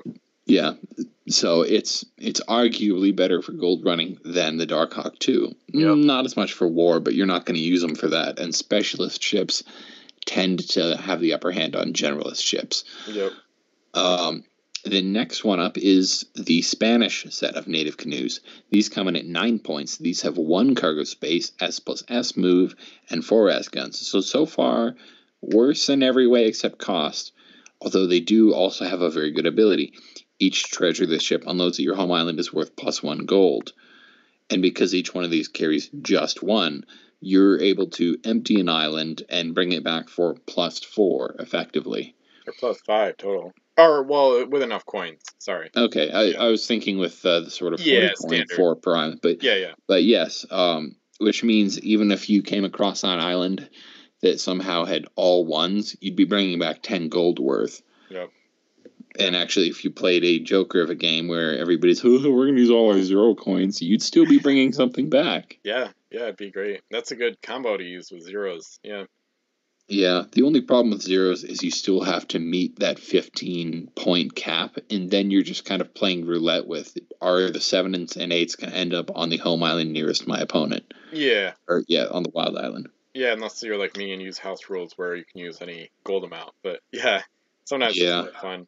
But yeah, these ones, Eric knows I've used these ones a lot too, because they're one of the reasons that my Spanish won Vassal Campaign Game 1, and they had, that game was totally bonkers crazy.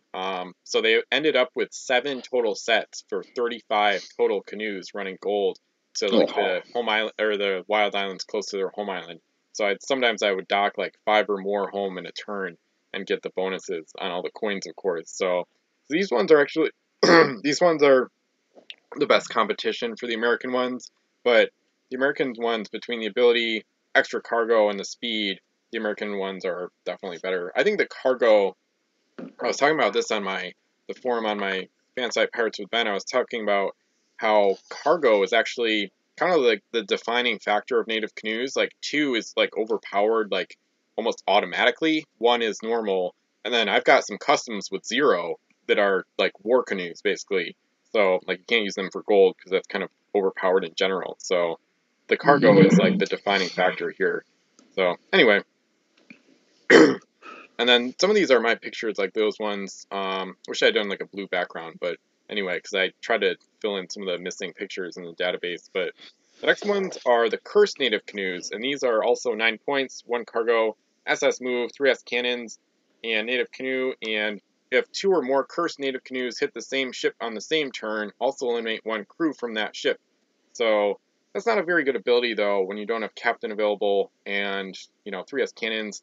Canoes are very difficult to use for combat, so even the American ones are not good at it really at all. You can't move and shoot, so they can't carry generic crew, so it's not a very good option.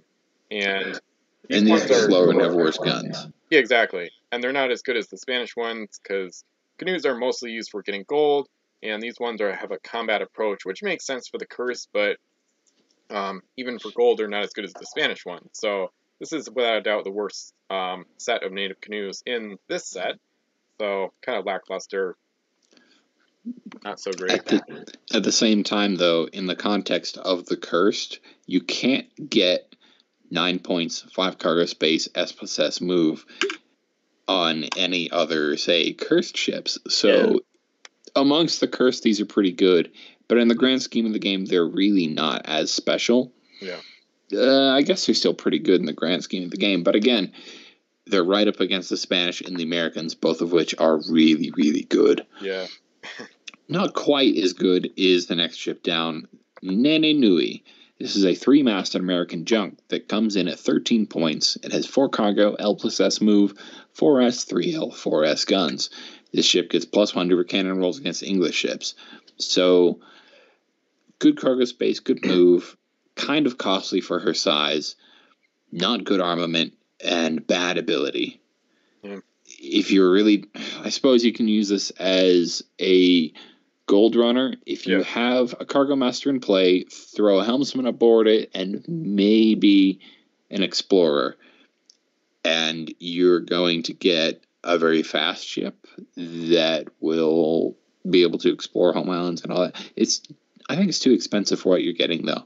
Yeah, I agree. I've used her pretty effectively for the Americans. She's one of 10 points? I think, I guess. I think she made my top 10 American Gold Runners rankings list, and she is one of their better ones, so she sees usage there, but of course we saw the Frontier and the Native Canoes, so in smaller games she's going to be passed on for other American ships from this set alone, let alone like the Rattlesnake and stuff, so I still like her. I have kind of a soft spot. I've used her pretty effectively a bunch of times, usually just the helmsman or not. I just do really basic crew, so 3 or 4 cargo, so it's a solid ship for the Americans. In other factions, she'd be super boring, but for the Americans, they'll take her. So. And the next one is also a 3-masted junk, the Metal Dragon, which is an English common 3-master, 11 points, 5 cargo, L move. Cannons are 3S, 2L, 3S, and the junk keyword. And ramming can't eliminate this ship's mass. This one, on the other hand, is kind of a slow hybrid. So this one is one I like quite a lot. This was one of my white whales of my collection. I couldn't get her for a while, even though she's a common. One of the only ships I was missing from this set. But with a captain and helmsman, or maybe a combo crew like Thomas Gunn, you'll have plenty of cargo, some speed, good cannons.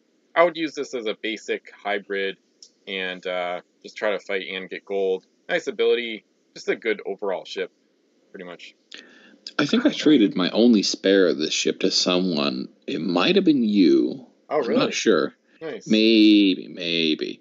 Somebody out there got it. If you got it, speak up or something. I'll try to look it up, yeah. Yeah, this ship, I'm fairly sure I compared to Black Lotus or some other similar ship. Yeah. There's another 3-masted junk out there that's very similar. L move, 5 cargo space, similar guns. Yeah, I remember. Yeah, that's the one. All right.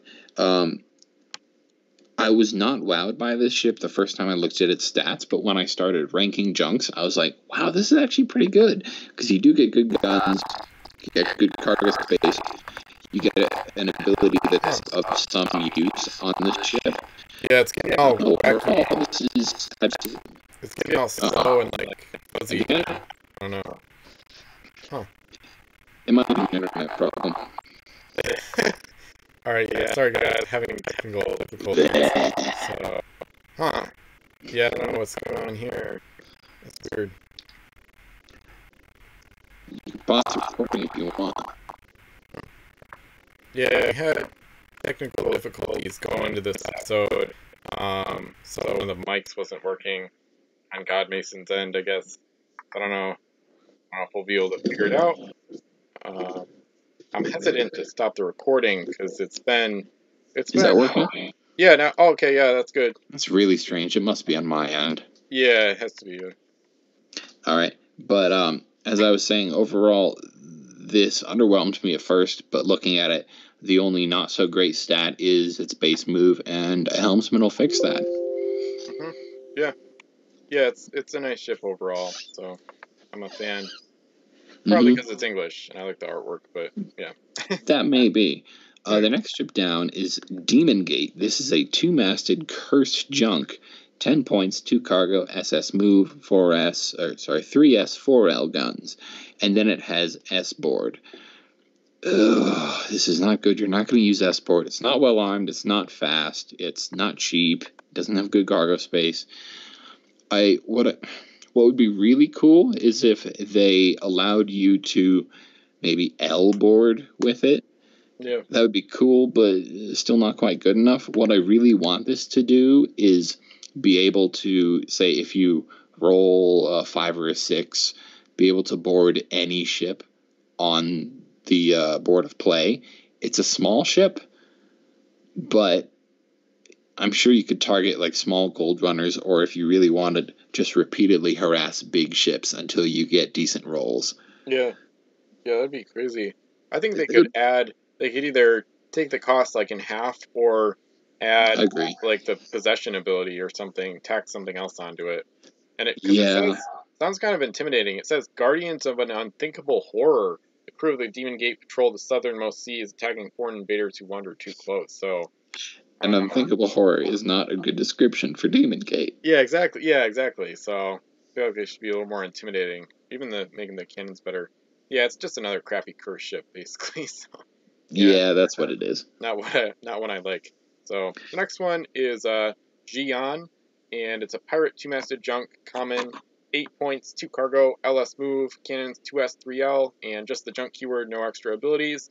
I wrote a little review about this one, and it has nothing on Executioner and the Cutlass and the Royal James, a bunch of other great pirate 2-masters that cost 8 points, but it's still a solid ship in her own right, so just a captain and maybe nothing else if you wanted, and you've got a nice little ship, so be better at like 5 or 6 points, but it's not a bad ship, just kind of unremarkable, a little bit boring.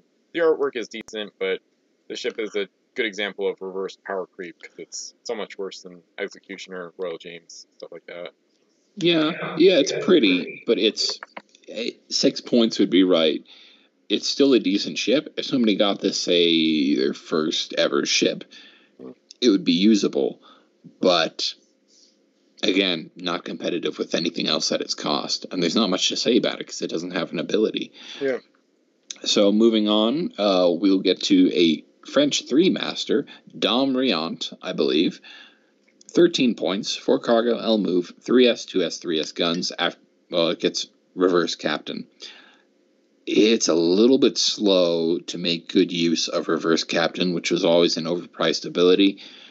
I want to say this is worth 11 points. It's not all that special.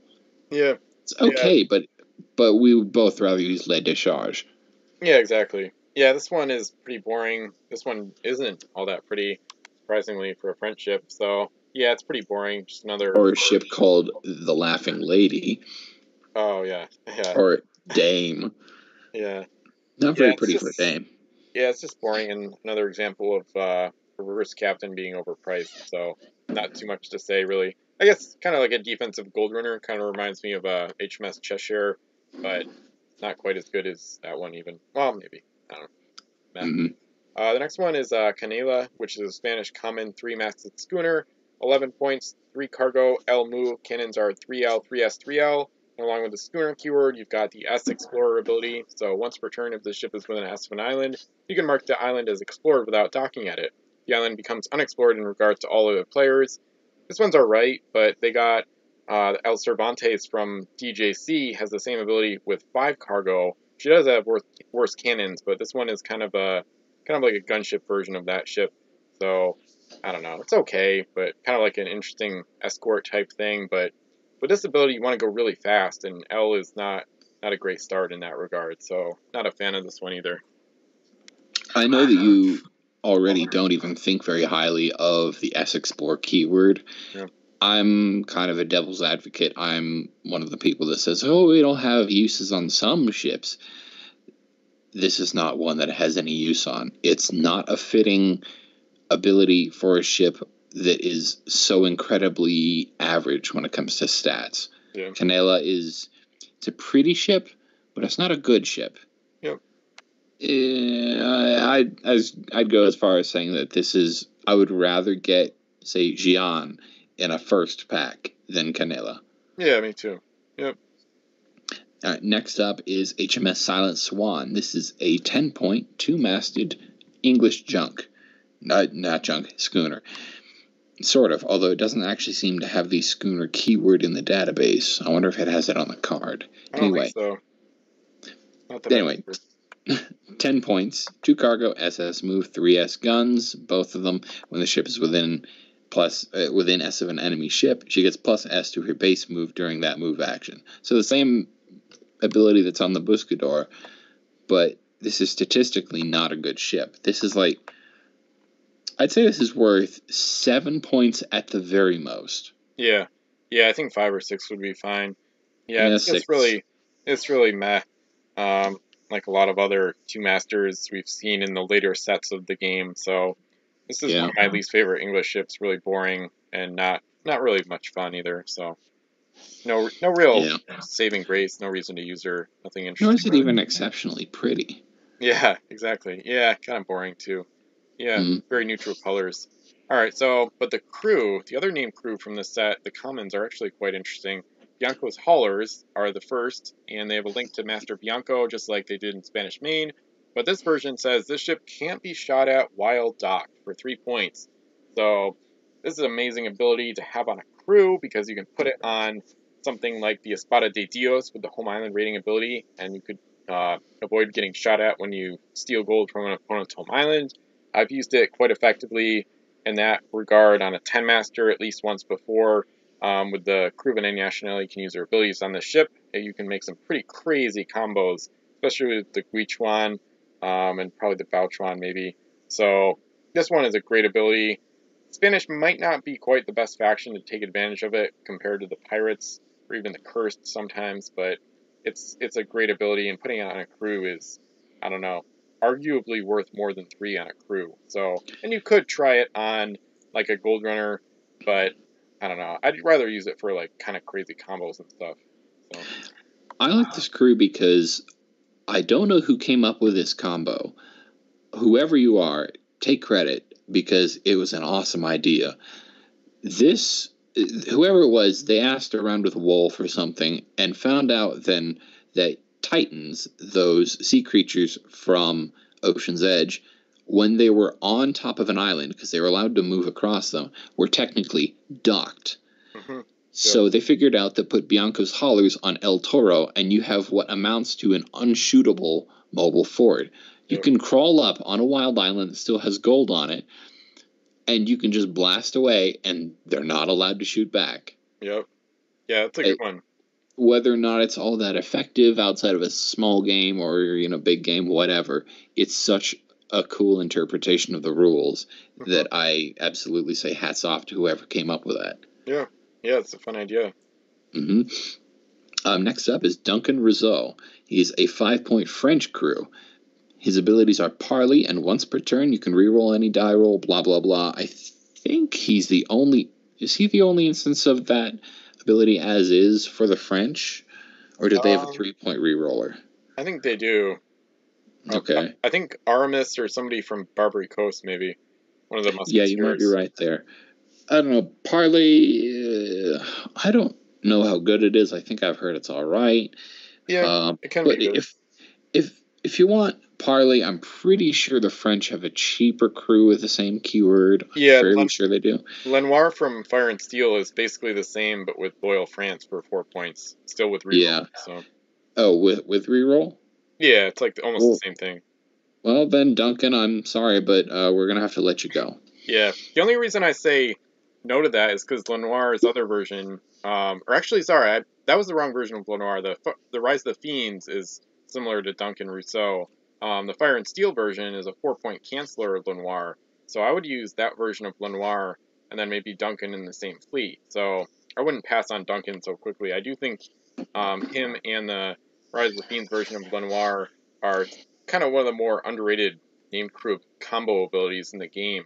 Because it's a really good gunship idea. Because you can use Parley to end an opponent's ship's turn, so that can be really good when used in an offensive capacity if you've got some coins to give up. And then you've got reroll, which is perfect for SAT, EA, stuff like that, which the French have a decent amount of crew of. So I like Duncan a lot. He's one of my favorite named crew for the French. Great combo. I like the flavor text, and I think he's quite underrated. So the next one is Master Scribe, and we talked about him already. So this is a 3-point crew linked to the Celestine. He's got the Explorer keyword and the Navigator keyword, which I suppose I didn't read yet. So Navigator says, when the ship is given a move action, instead of moving it, you may roll a d6 on a result of 3 through 6. Place a trade current within S of any friendly ship. The trade current cannot be placed in contact with any other game piece. You've got a 2/3 chance of getting that the trade current terrain out in the ocean, which is a great ability, and I think it should have been more than 2 points, or maybe had a cap on it of some kind, or just been less likely, maybe 4 through 6 or 5 through 6 die rolls instead of 2/3 chance. This is a great crew. We already talked about the combo, so I would highly recommend just putting them on the Celestine and going to work. So. Yeah, something else I wanted to say is him plus the Celestine, however, and the cursed native canoes would help redeem them. Yeah. Because he'd be able to just lay down a bunch of trade currents, and then they wouldn't be as badly off when it comes to their gold running ability. Yeah. I'm going to go to the bathroom real quick. I'll be back. You can just go on. And go on I would very much like to do, because the next crew on the list is one that I think has never really been properly appreciated. This is Captain Charles Richard. He's a 3-point American crew. He is a captain, but with the 0-point delimiter ability. And the only reason why this is important is because 0-point crew cannot use their abilities internationally. You can't, say, take, any other 0-point delimiter and throw it onto a ship belonging to another faction, which has been a problem for the minor factions, the Cursed, the Barbary Corsairs, the Jade Rebellion. Actually, I think the Jade's got one. But because Captain Charles Richard is not a 0-point crew, he has the captain keyword, thus he costs 3 points, he can be used internationally. As such, he is a crucial piece for some of the game's strongest builds. I think I made a thread on this. I think I should probably do a full review on him at some point. Unfortunately, I've been less active with miniature trading as of late because the site situation has kind of demoralized me and stopped me from posting. But I think there's a lot more to be said about Captain Charles Richard this decade on, and I think most of his potential has yet to be acknowledged. I think I'll wait until Ben comes back I guess I'll start Sir Jeremy Rothschild while he's out, and I'll let him know what the situation is. But Sir Jeremy Rothschild that's actually the sound of Ben, isn't it? Yeah. Okay. I've just been rambling on. Oh, yeah. Hopefully with some meaning. But yeah, I know you Charles, like him a lot, so that made perfect sense, the timing. So yeah. I do. I don't remember the specific combos, but I went over the fact that Wolf did declare that while 0-point crew cannot be used internationally, Captain Charles Richard, as a captain and thus not a 0-point crew, can use his ability for minor factions. Yeah. There are a few builds in which he is very useful. He's kind of a niche piece, but incredibly useful in those niches. Yeah, he's another one from this set I haven't used nearly enough to appreciate myself, so, yep. Mm-hmm. Anyway, I think Sir Jeremy Rothschild can be yours now. Awesome. Perfect timing with the English here, too. So, he's a common 3-point English crew, has the Explorer keyword, and once per turn, the ship can move S after loading cargo. So, I don't think I've used him much either. Some of these crew I've gotten more recently acquired.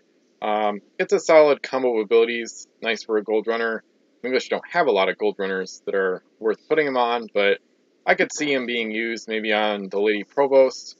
I just realized, I don't know if it would be much benefit, but I guess with the home island rating of ability of the Lady Provost, you're loading a coin from an enemy home island, so you can move S after that. It wouldn't help a lot, but anyway, so he's a solid crew, just kind of almost like the faction is a little funky. You would probably see more use with the pirates or Spanish or French. Yeah, I think you're right. He's just not a part of the right faction. He's a useful crew, but he was born in the wrong time, or in his case, born in the wrong country. Yeah.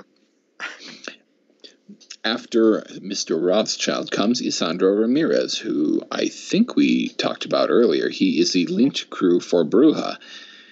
He is a 7-point pirate crew, captain, hostile Spain, and then world hater. Captain plus world hater for 7 points. That's an established good combo, but linked to a slightly underrated gunship doesn't hurt him at all. Mm-hmm.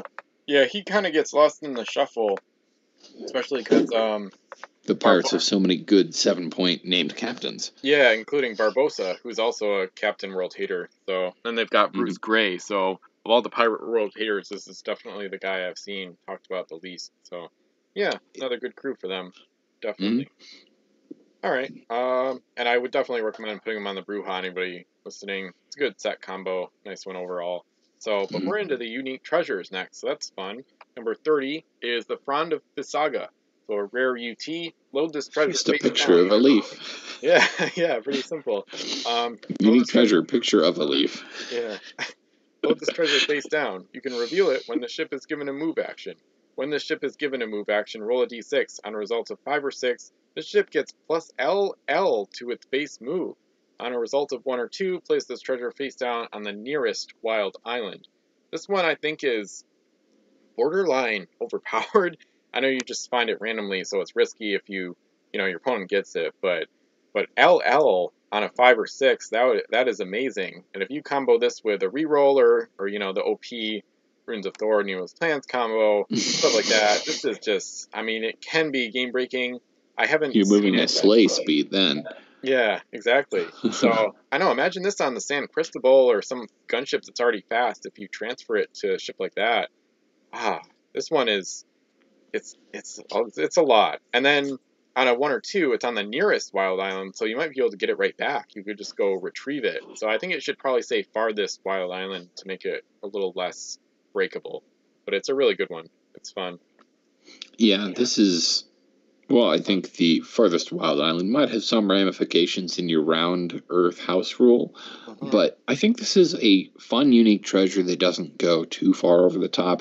It's gameable, but a lot of the time when we come up with scenarios in which you can abuse pieces, they're kind of extreme, where, like you said, Runes of Thor plus Nemo's Plans.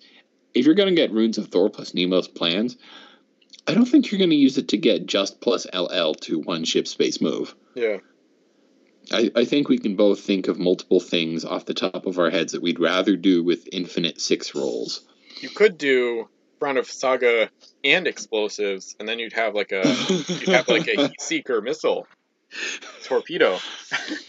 That is absolutely something I'd like to do. You could literally have. I just realized you could literally have like a torpedo. You could have the Devil Ray with the helmsman, so SLS move while underwater. So SLS LL with explosives and ram underwater for a torpedo effect. Absolutely. All right. Let's see. I think it's up to Celestine's charts, Yeah. which is, well, it's another unique treasure. Eliminate all friendly trade currents. All islands become unexplored to you. Then place Celestine's charts face down on any wild island. Yeah, this is kind of a... it's kind of a no fun game piece. No, it's great. It's an But anti-OP game piece for me. But if it comes to using it, I think your opponent probably has been asking for it. Yeah, exactly. That's exactly what happened in CG1, and I think CG2 as well. Poor Xerix.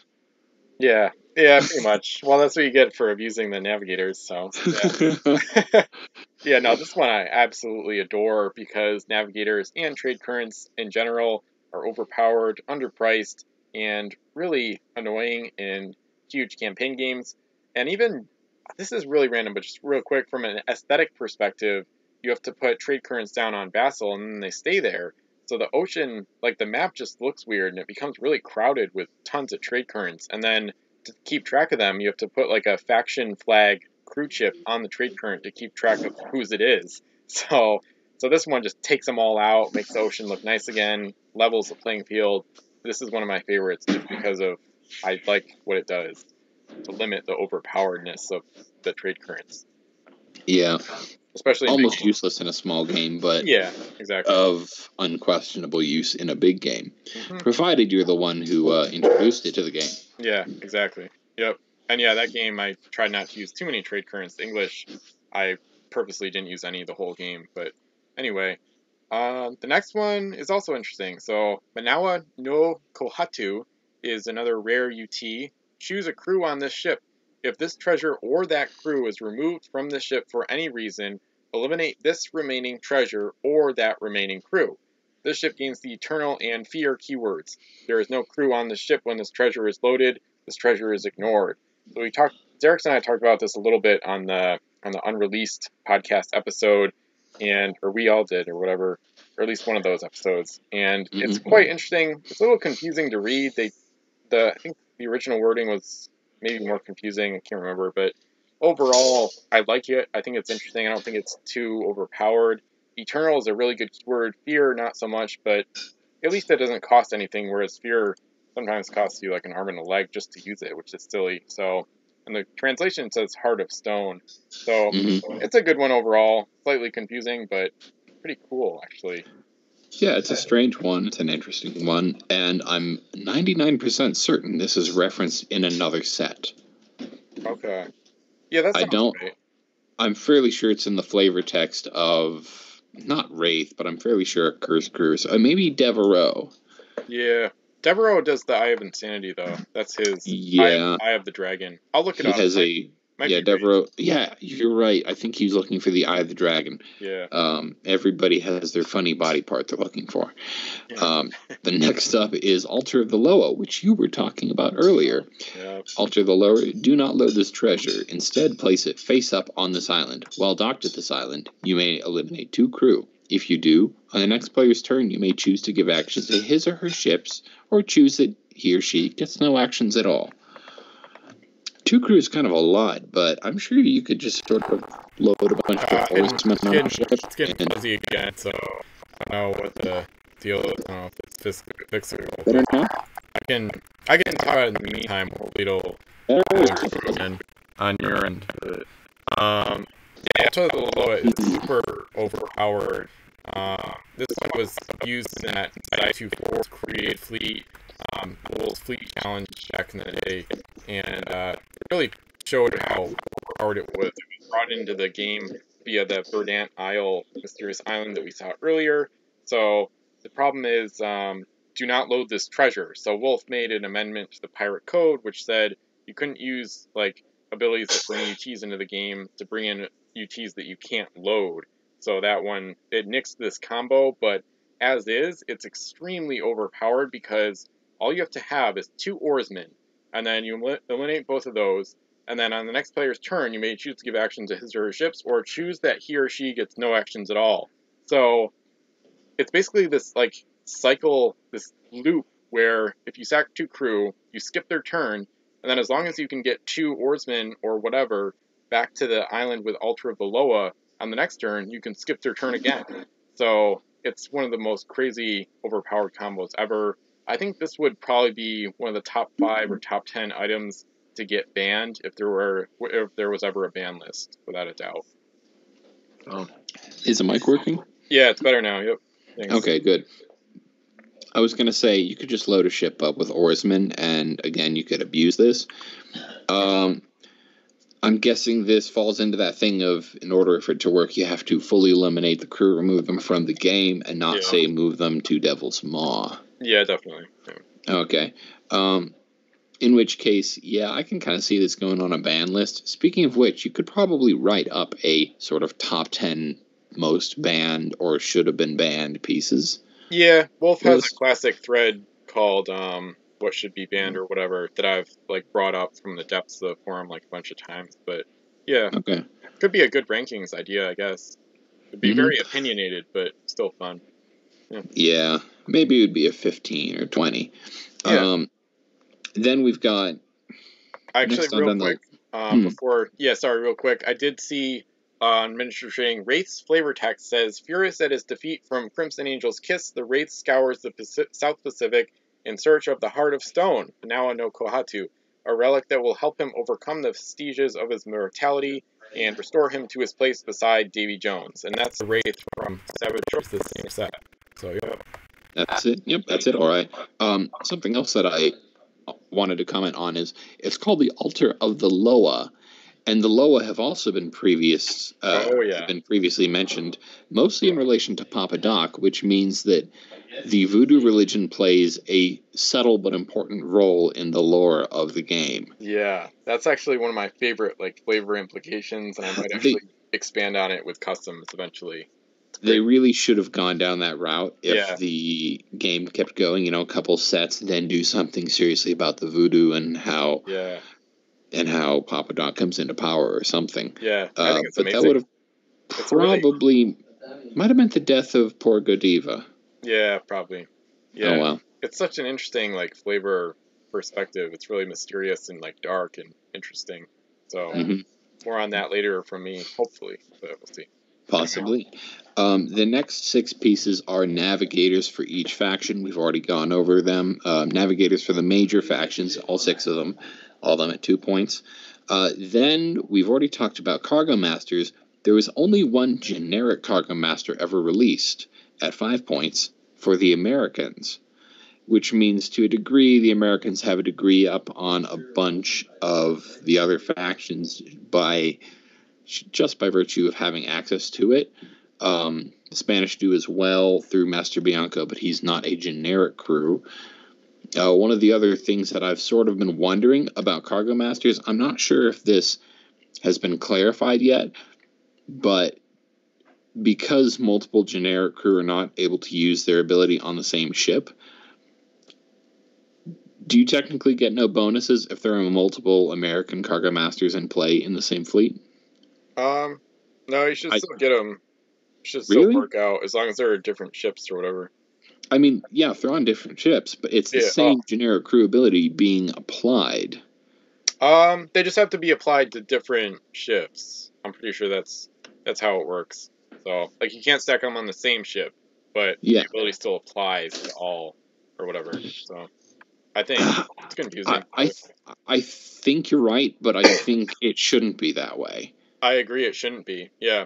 Okay, here we go. Parrot code, limit keyword and all that stuff. In the code, it says, if you have multiple crew with this keyword in your fleet, you may stack their bonuses, provided that their nationalities are the same, and each crew with this ability is on its own ship. So, yeah, that's why it's part of why it's OP. I haven't really done that, I don't think. Double Cargo Masters, but, I mean, it's crazy. I'm going to say boo, because I don't think you should be able to do that. Not at all. Yeah, that's where the limit helps, too. Yep. Yeah. Anyway, we're getting finally into the last items of the set, sort of. We're getting into the weird stuff. The super rares in particular. This is the last hoist that was ever released. Maui's Fishhook. This one is English. This is a 20-point hoist, so 20 points for 3 masts. You're kind of expecting a lot. But you get 5 cargo, which is, I guess, a lot. Base move of L, which is not a lot. The guns are 3L, 2L, 3L, which is not quite 20 points worthy. Hoist, secret hold. As part of any move action, the ship can randomly take one treasure from any ship up to S away from her. Link, Lady, Camille, or Camille.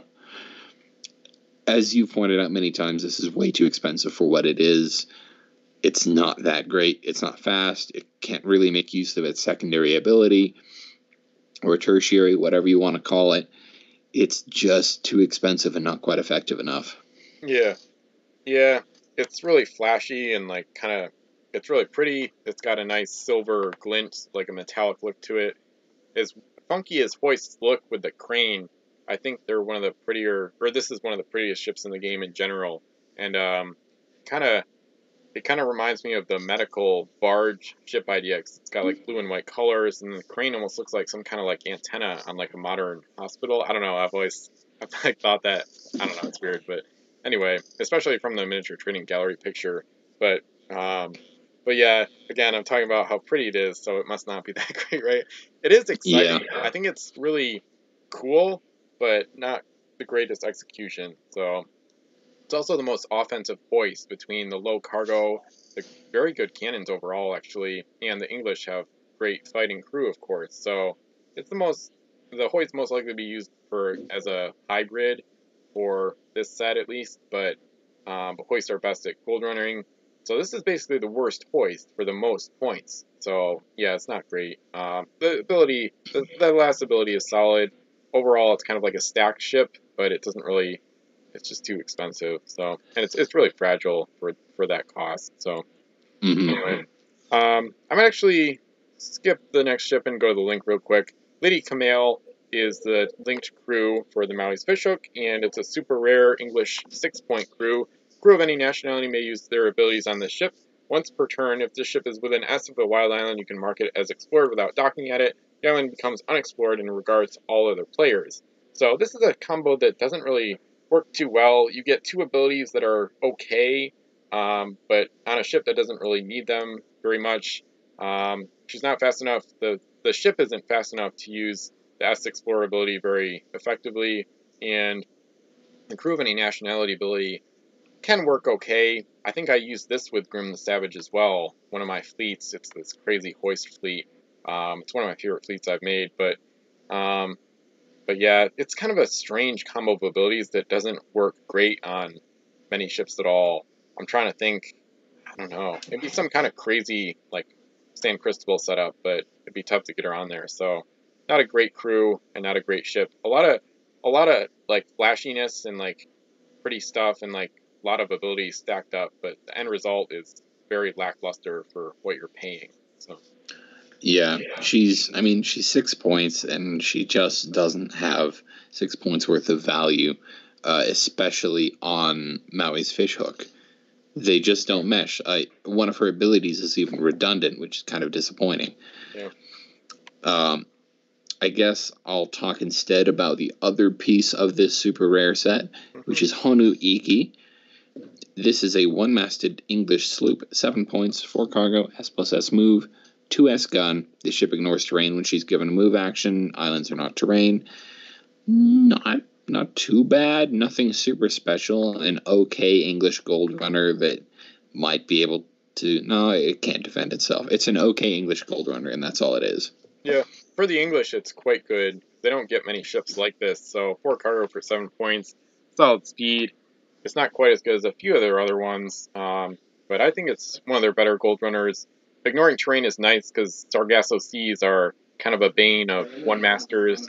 They get trapped if you experience Sargassos, especially if you string terrain together like I like to do. So usually with this one, I've used her mostly in the larger games, but with the helmsman, triple S speed, 9 points, 3 cargo, solid option for the English. So, and another nice looking ship, the better of the two ships in this pack, or at least for value, for points. So, and then the last part of the pack here is Necklace of the Sky, which I think is one of the more interesting and wacky UTs out there. Load this treasure face down. Give this ship a move action, but do not move her. Instead, reveal this treasure and dock this ship at any wild island. Then unload this treasure at that island. For the rest of the game, no ship in your fleet can load this treasure. So depending on the logistics and timing and the map size and stuff like that, this can be really overpowered. I used this in Vassal Campaign Game 1. I kept it face down for a while, and then I used it to teleport HMS Dreadnought, I believe, across the board with a bunch of extra cannons from Carbon Charlie, and all of a sudden she was in the middle of the Cursed Waters and started blasting away with like a ton of firepower. So, and if you put this on a 10-master, which I think the Curse did in Command the Oceans, you can really get some crazy combos if you, all of a sudden you just dump a delusion right in the middle of an opponent's like setup and just start like blasting, going crazy. So this one is quite interesting. The teleportation is not something I'll be a fan of thematically, but it's a really fun one that I think is underrated, and I think people should experiment with trying it out. I think it's sort of like a better Hidden Cove in UT form. Mm-hmm. Obviously not accessible from the start of the game, but still, it's pretty decent, I'd say. Yep. I don't really have any other stuff to add because I think you covered it pretty well. So I think I'm going to move on to the SE ships. Oh, yeah. The first of which is Cannibal King, which I believe is one of the ones originally destined for Rise of the Fiends. Am I right? Yeah, that sounds right, yeah. Okay, this is a 2-masted catamaran. This is 13 points. It's of the pirate faction. 5 cargo, L move, 2 2S guns, and then the catamaran keyword. If this ship wins a boarding party, she may take as much treasure from the other ship as she can carry. I believe there were only ever 3 2-masted catamarans released. Let me scroll down to make sure I'm right. I am. This is not exceptionally good. It's all right. I mean, good cargo space, good guns, but the ability doesn't really fit the ship's size. I know catamarans have something funky going on with boarding that helps them out, but I mean, it's got great artwork.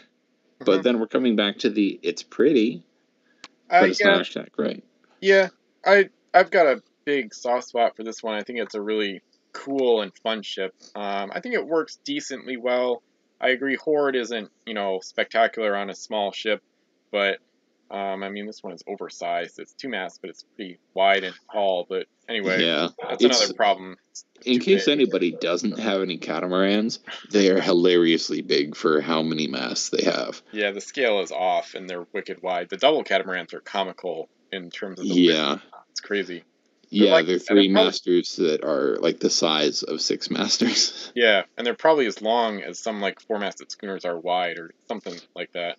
So anyway, this one I do like. I've talked about it in the past. I think there's a lot of fun crew combos you can use to make it like a dangerous hybrid. Hammersmith with an oarsman is a good basic setup. Got plenty of cargo. Speed is maybe not great, but anyway, the cannons, the ability. I think it's a nice package for a catamaran, so I think it's a solid ship, kind of underrated, but again, I'm kind of biased. I've always liked the ship. Next one I don't like, actually. The Speedy Return is one of those giant double catamarans. This is an American ship, kind of looks maybe Spanish almost. It's a 3-masted double catamaran, of course. 13 points, 4 cargo, SS move. Cannons are 3S, 4L, 4L, and once per turn, if the ship carries treasure and is with an S-man ship, you normally trade 1 treasure from that ship. I call that the ship treasure trading ability in my custom set. It has a custom keyword, and it's not good at all. And this ship just doesn't have a lot going for it, so it kind of reminds me of like a better version of the Rook's Folly. Just not great at gold running, not great at fighting. I mean, it's a better ship without a doubt, and you could probably turn it into an okay hybrid, but it just doesn't have quite enough going for it to be much of a fan. So, yeah, I mean, I think to me the only good things going about it are it has an above average cargo space and it's a really good ship type. Yeah. Everything else is either middling to bad. The ability is actively bad. The guns are mostly kind of bad. Yeah. Base move is average. It's the worst double catamaran they came up with. It's, if you really want to use it, you can find a way, but it's not something anybody in their right mind would recommend. Yeah. I think the Polaris might be slightly worse, but that's a debate. I don't know. I don't really like the double catamarans are kind of disappointing in general, I guess. Yeah. Quick interjection. If anybody hears any unnecessary swearings because my brother has gone home and has just started playing Fortnite. Unfortunately. Anyway, the next ship up is Libelule, which we have probably a lot more positive things to say about. Libelule is a French wind catcher with a bright red, white, blue paint scheme and a bit of beige wood color. Anyway, French, 3-masted wind catcher, 9 points, 6 cargo space, S plus L move, all 4L guns, and then the ability is the ship sinks when her last mast is eliminated. So fragile, but cheap, fast, giant cargo hold. What I want to do is just explorer and helmsman and nothing else. I'm sure there are some named crew that are worthwhile, but this is an exceptionally good gold runner. One of the best in the game, I think. Yeah, absolutely. Yeah, no disagreements there. Yeah, I would keep it simple for the most part. Not oarsman, never mind. Yeah, I did play a tiny game where this ship had like a lot of crew and like a tiny game, and it went crazy and like dominated, but the fleet didn't win though, so I don't know. It's a fun one. Definitely a bit overpowered between the ability, speed, and cargo. It's a bit too good, but it is one of the better ships in the game, and one of the nicer looking ones too. Could pass for American. So yeah, I agree with you there. Yeah. The next one is not so great. The Soul Crusher is a cursed turbine. It's absolutely soul crushing and cursed. Yeah, exactly. So I guess we haven't seen the keyword, right? I'm trying to think. No, wait, yes, we have discussed it in the past with Grinder. Oh, okay, thank you. Yeah, sometimes I forget, especially because the sets got split, so I mixed it up. So the Soul Crusher is 3-masted turbine, 21 points, 4 cargo, L move. All 3 cannons are 3S. Turbine and fear keywords, and the massacre ability. So if this ship succeeds at a boarding party, she can eliminate all the other ship's crew. So you've got, 3 abilities. Some cargo. It's kind of average in most ways, except for the abilities that jack up the cost really high, and quite frankly, way too high. So it's kind of extravagant, but almost like the Maui Special, you get a lot of stuff, but not a lot of, efficiency. So not a great ship at all. It's the Nissan Rogue of ships. Yeah, the Soul Crusher, I've gone over it to a degree in my turbines ranking. Yeah. The way I put it was, I think this point cost was a typo. I'm convinced they either typed the digits backwards, it should be 12, or they simply hit 2 when they meant to hit 1, and it was supposed to be 11. Because this is a horrible ship at its cost. The crazy thing is, the Grinder is 12 and would be better than the Soul Crusher at 11. That's how crazy how bad it is. That's how bad. Yeah, but then again, as we established earlier, they clearly didn't proofread anything in this set. Or in most sets, I'm willing to say. Yeah. So... what if maybe the Soul Crusher and Libelu are supposed to be like reversed costs or something? Would you use Libelule at 21 points? Not in a small game, because there's too many other good French ones, but I think it would make both would be more balanced, but it would be bizarre. Yeah, I think you're right. That doesn't work. No. But I can see it being done. Yeah. Anyway, next turbine on the list is Valoroso. This one's Spanish, and it's 13 points, and it's way better than Soul Crusher. And the reason why it's way better than Soul Crusher is because it has 5 cargo, so more, same base move of L. Its guns are 3L, 3S, 3L. And like Soul Crusher, it's a turbine. Only its ability is that this ship's crew can't be eliminated unless she sinks. A conservative, but a very useful ability. So Valoroso effectively becomes a slightly costly, a little bit slow, but pretty reasonable hybrid. Yeah. Yeah, I like the ship a lot. I think she's underrated. She's very pretty, too. Yeah. All right. Deep reds and goldish colors. Yeah. Nice classic Spanish look, sort of. Glad you like her, because I think she is underrated. I think she's a very solid ship overall. So, yeah, nice hybrid use. Nice ability. Good crew up to be a big gunship, but probably leave that for the Assassino, for example. But yeah, I used this ship at least a few times. I remember one game she did well hitting enemies with fire shot with those L cannons at the bow and stern. So, and the turbine keyword is very good, as I talked about on YouTube. But anyway, so yeah, quite a good ship there. Cool name too.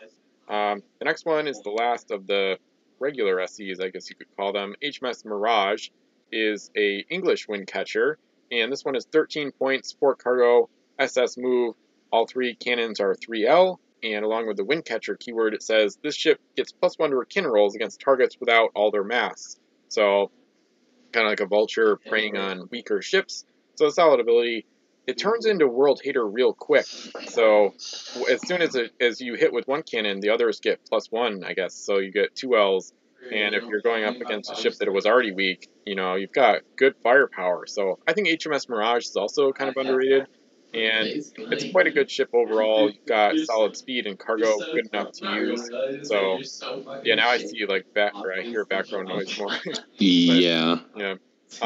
He has no idea how loud he is. Apologies, people. Yeah. So this one is good. It kind of looks like a cruise ship almost. I think it could look, almost like a skeletal look, and then like blood red sails. But kind of a weird look for English. But I still need this one. I'm looking forward to getting it someday. Yeah, this does look a lot like a cursed ship. I think HMS Mirage's problem is that it's 13 points, and they have so many good ships for as much or slightly less. Yeah. Mm-hmm.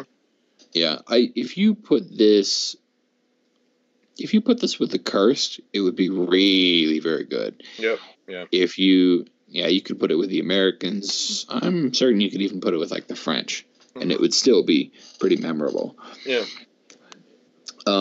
So we're getting up to the final items in the set now.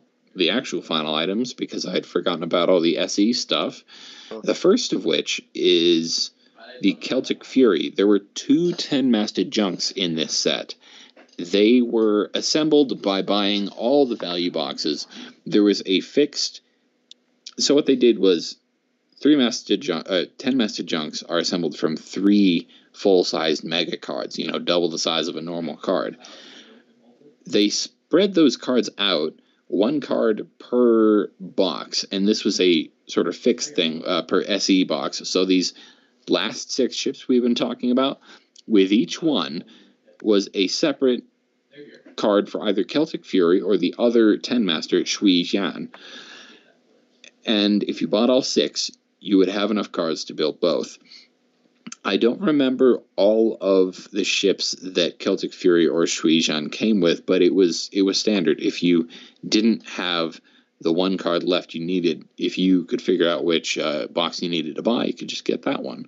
Yeah, and it's on the Wikipedia. It's numbers 45 through 47. So the first 3 SE ships we talked about are for Celtic Fury, and then the final 3 for Shui Jian, courtesy of the Wikipedia, made by Holofernes mostly. Yep. Okay, thanks. Yeah, the Wikipedia article has a surprising amount of detail on the game, really. Of course, courtesy of Holofernes. So let's talk about Celtic Fury first.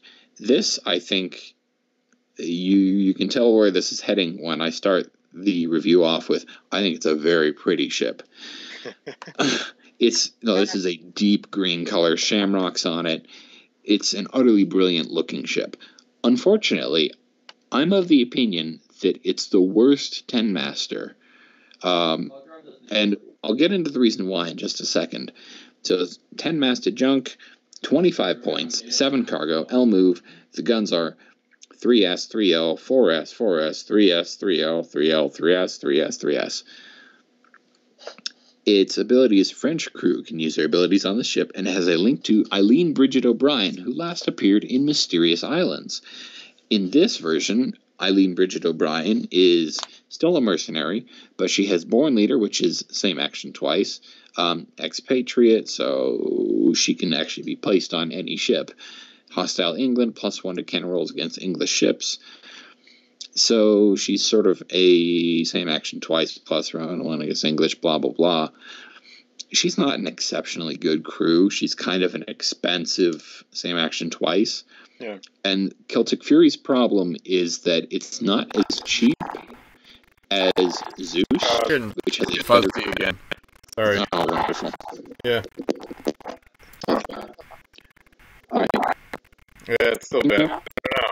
I guess I'll continue, but you jump in over if it's better. So, yeah, Eileen is she's okay.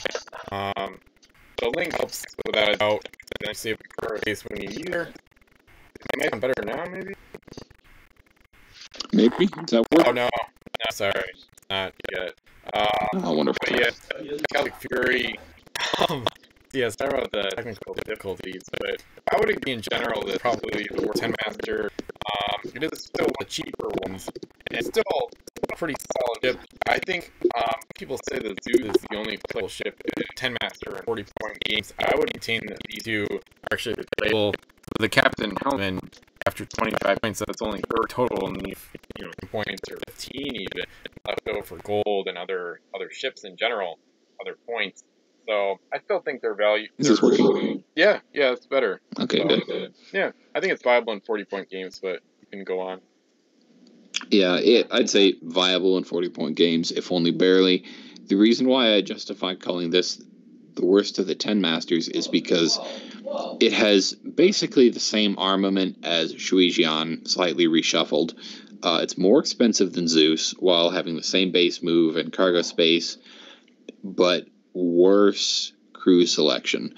You can use your mercenary crew, sure, whatever. Those are not particularly good. They're just supposed to sort of fill the gaps for other factions. But it's really something you should sort of consider a French ship. And of the main 6 factions, the French are they're the best of the worst in a sense, in that they're sort of 4th best, and 4th best of 6 is not great. It just has the weakest crew selection of all the 10 Masters, unfortunately, and that's not a good thing when it comes to building a giant, crazy warship. Yeah, I think you could argue the Cursed have a harder time with crew, because for the Cursed can go international easy, though. Yeah, but it's still, you still spend 3 points on it, and it kind of blows up quick. But yeah, I think French name crew are good enough. Yeah, I'm glad you think she's the worst of the 10 Masters, because I kind of get sick of the Celtic Fury. Everybody just raves about her, so I'm fine she's with pretty. that. That's why people like her. Yeah, and exactly. I can't blame them, because she's a very good looking ship. Yeah, it's solid looking. But yeah, I would put maybe Barbanice, the French world hater, on this ship without a doubt. And there's a ton of crew combos, of course. I would include Eileen as well. And yeah, there's so much you could say. There's almost not much more to say in a way. I guess the Dories keyword, I just remembered, is not something we've seen yet. It only appears in this set, and it's pretty simple.